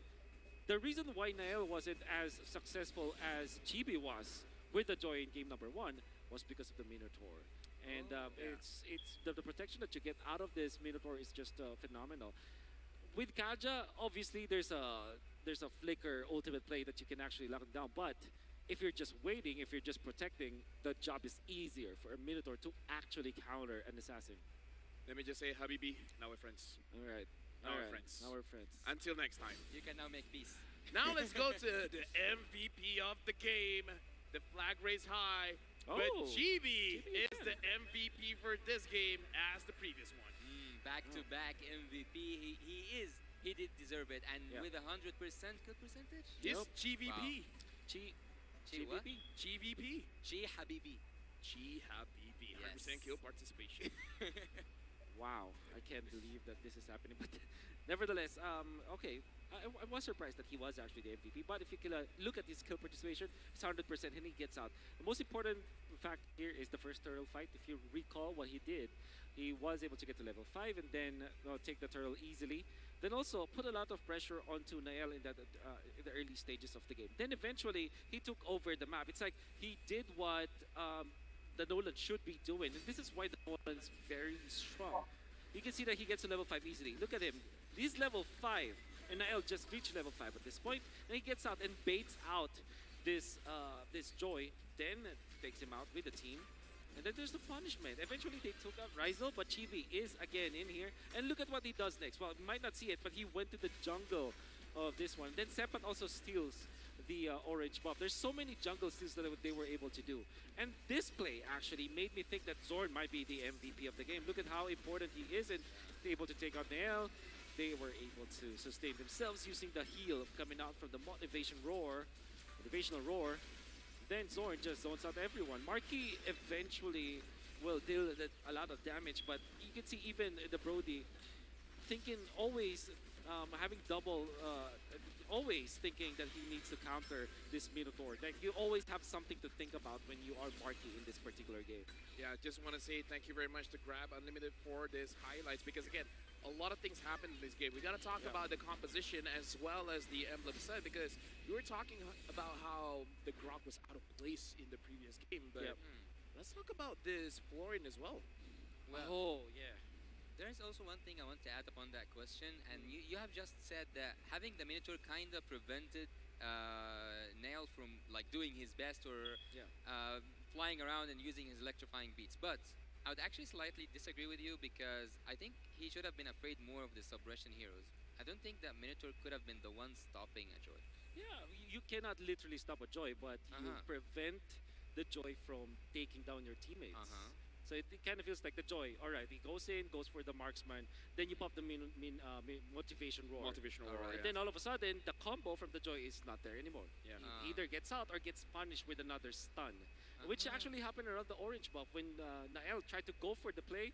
Eventually, the Minotaur was there out of nowhere, blocking the way, healing his teammates, while also applying some punish damage. In fact, if you go with the Joy in that specific scenario, you're now in trouble, because now the Minotaur can pop the ultimate easily. And here's the thing as well, the Flash of the Oasis, as a Minotaur, you're just looking at the HP of your teammates. If they're low and you have Flask of the Oasis, use your motivational roar, and then you will have extra shield as well. That's right. So at that point, it's like, yeah, you can try to kill a very squishy teammate, but not only are you giving the heal, but you're giving the shield as well. I've seen that quite many times. So there was a defense even like when Nael already found the opening to Chibi. Then all of a sudden, we just No, it was on Rizal.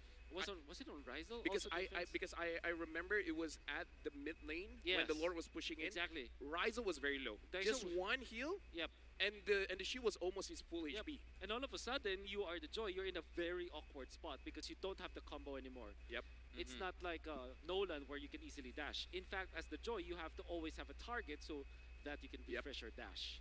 And when you're left there with nothing else, the Joy is easy pickings. The Joy is sad. The Joy is sad. Well, I totally agree with both of you guys, and there's something that just like I remember right now. Is it the third sweep in a row? 2-0, 2-0, 2-0. Don't jinx it, man. What are you doing? Learn on the job. I'm trying to be a cursed caster. I'm trying my best, but I can't. Here's the thing. It's something that you earn. It's not something that you can take. Exactly. All right. It's one of those things that you accumulate. And speaking of accumulating, I would say, looking at how the matches has been, it's been an interesting M5 so far. But Gideon told me, because I'm learning a lot of stuff, Gideon told me that I have to try to put as much expectations, like as much statements as I can, until I get a cast. So there is actually a way to try to be a cursed caster. Or isn't? Nah, I don't think so. I don't think it works that way, LaFell, right? It doesn't really. It's such a tricky topic that I don't think we have the time for. Either way, for you guys at home, we just want to say thank you very much for watching. Again, M5 is powered by Moonsun, presented by Kadia, our global presenting partner, supported by ROG, our official gaming phone, Grab, our official super app partner, and StickerLab, our official gaming chair partner. Up next, we'll bring you the final match of the day between Onyx, the powerhouse from Indonesia, going up against Brazil's Bigatron Sons. After this, it's going to be an impactful match. We'll see if it's going to be a 2-0 or a 2-1. We'll catch you guys right back right after this.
The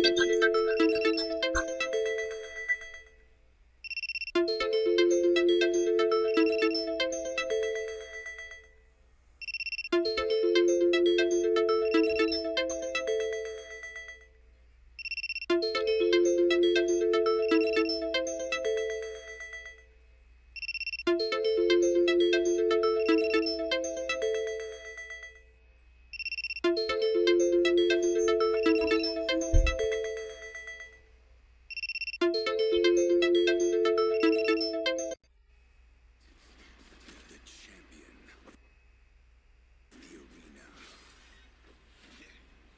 The fans adore me because I've never lost.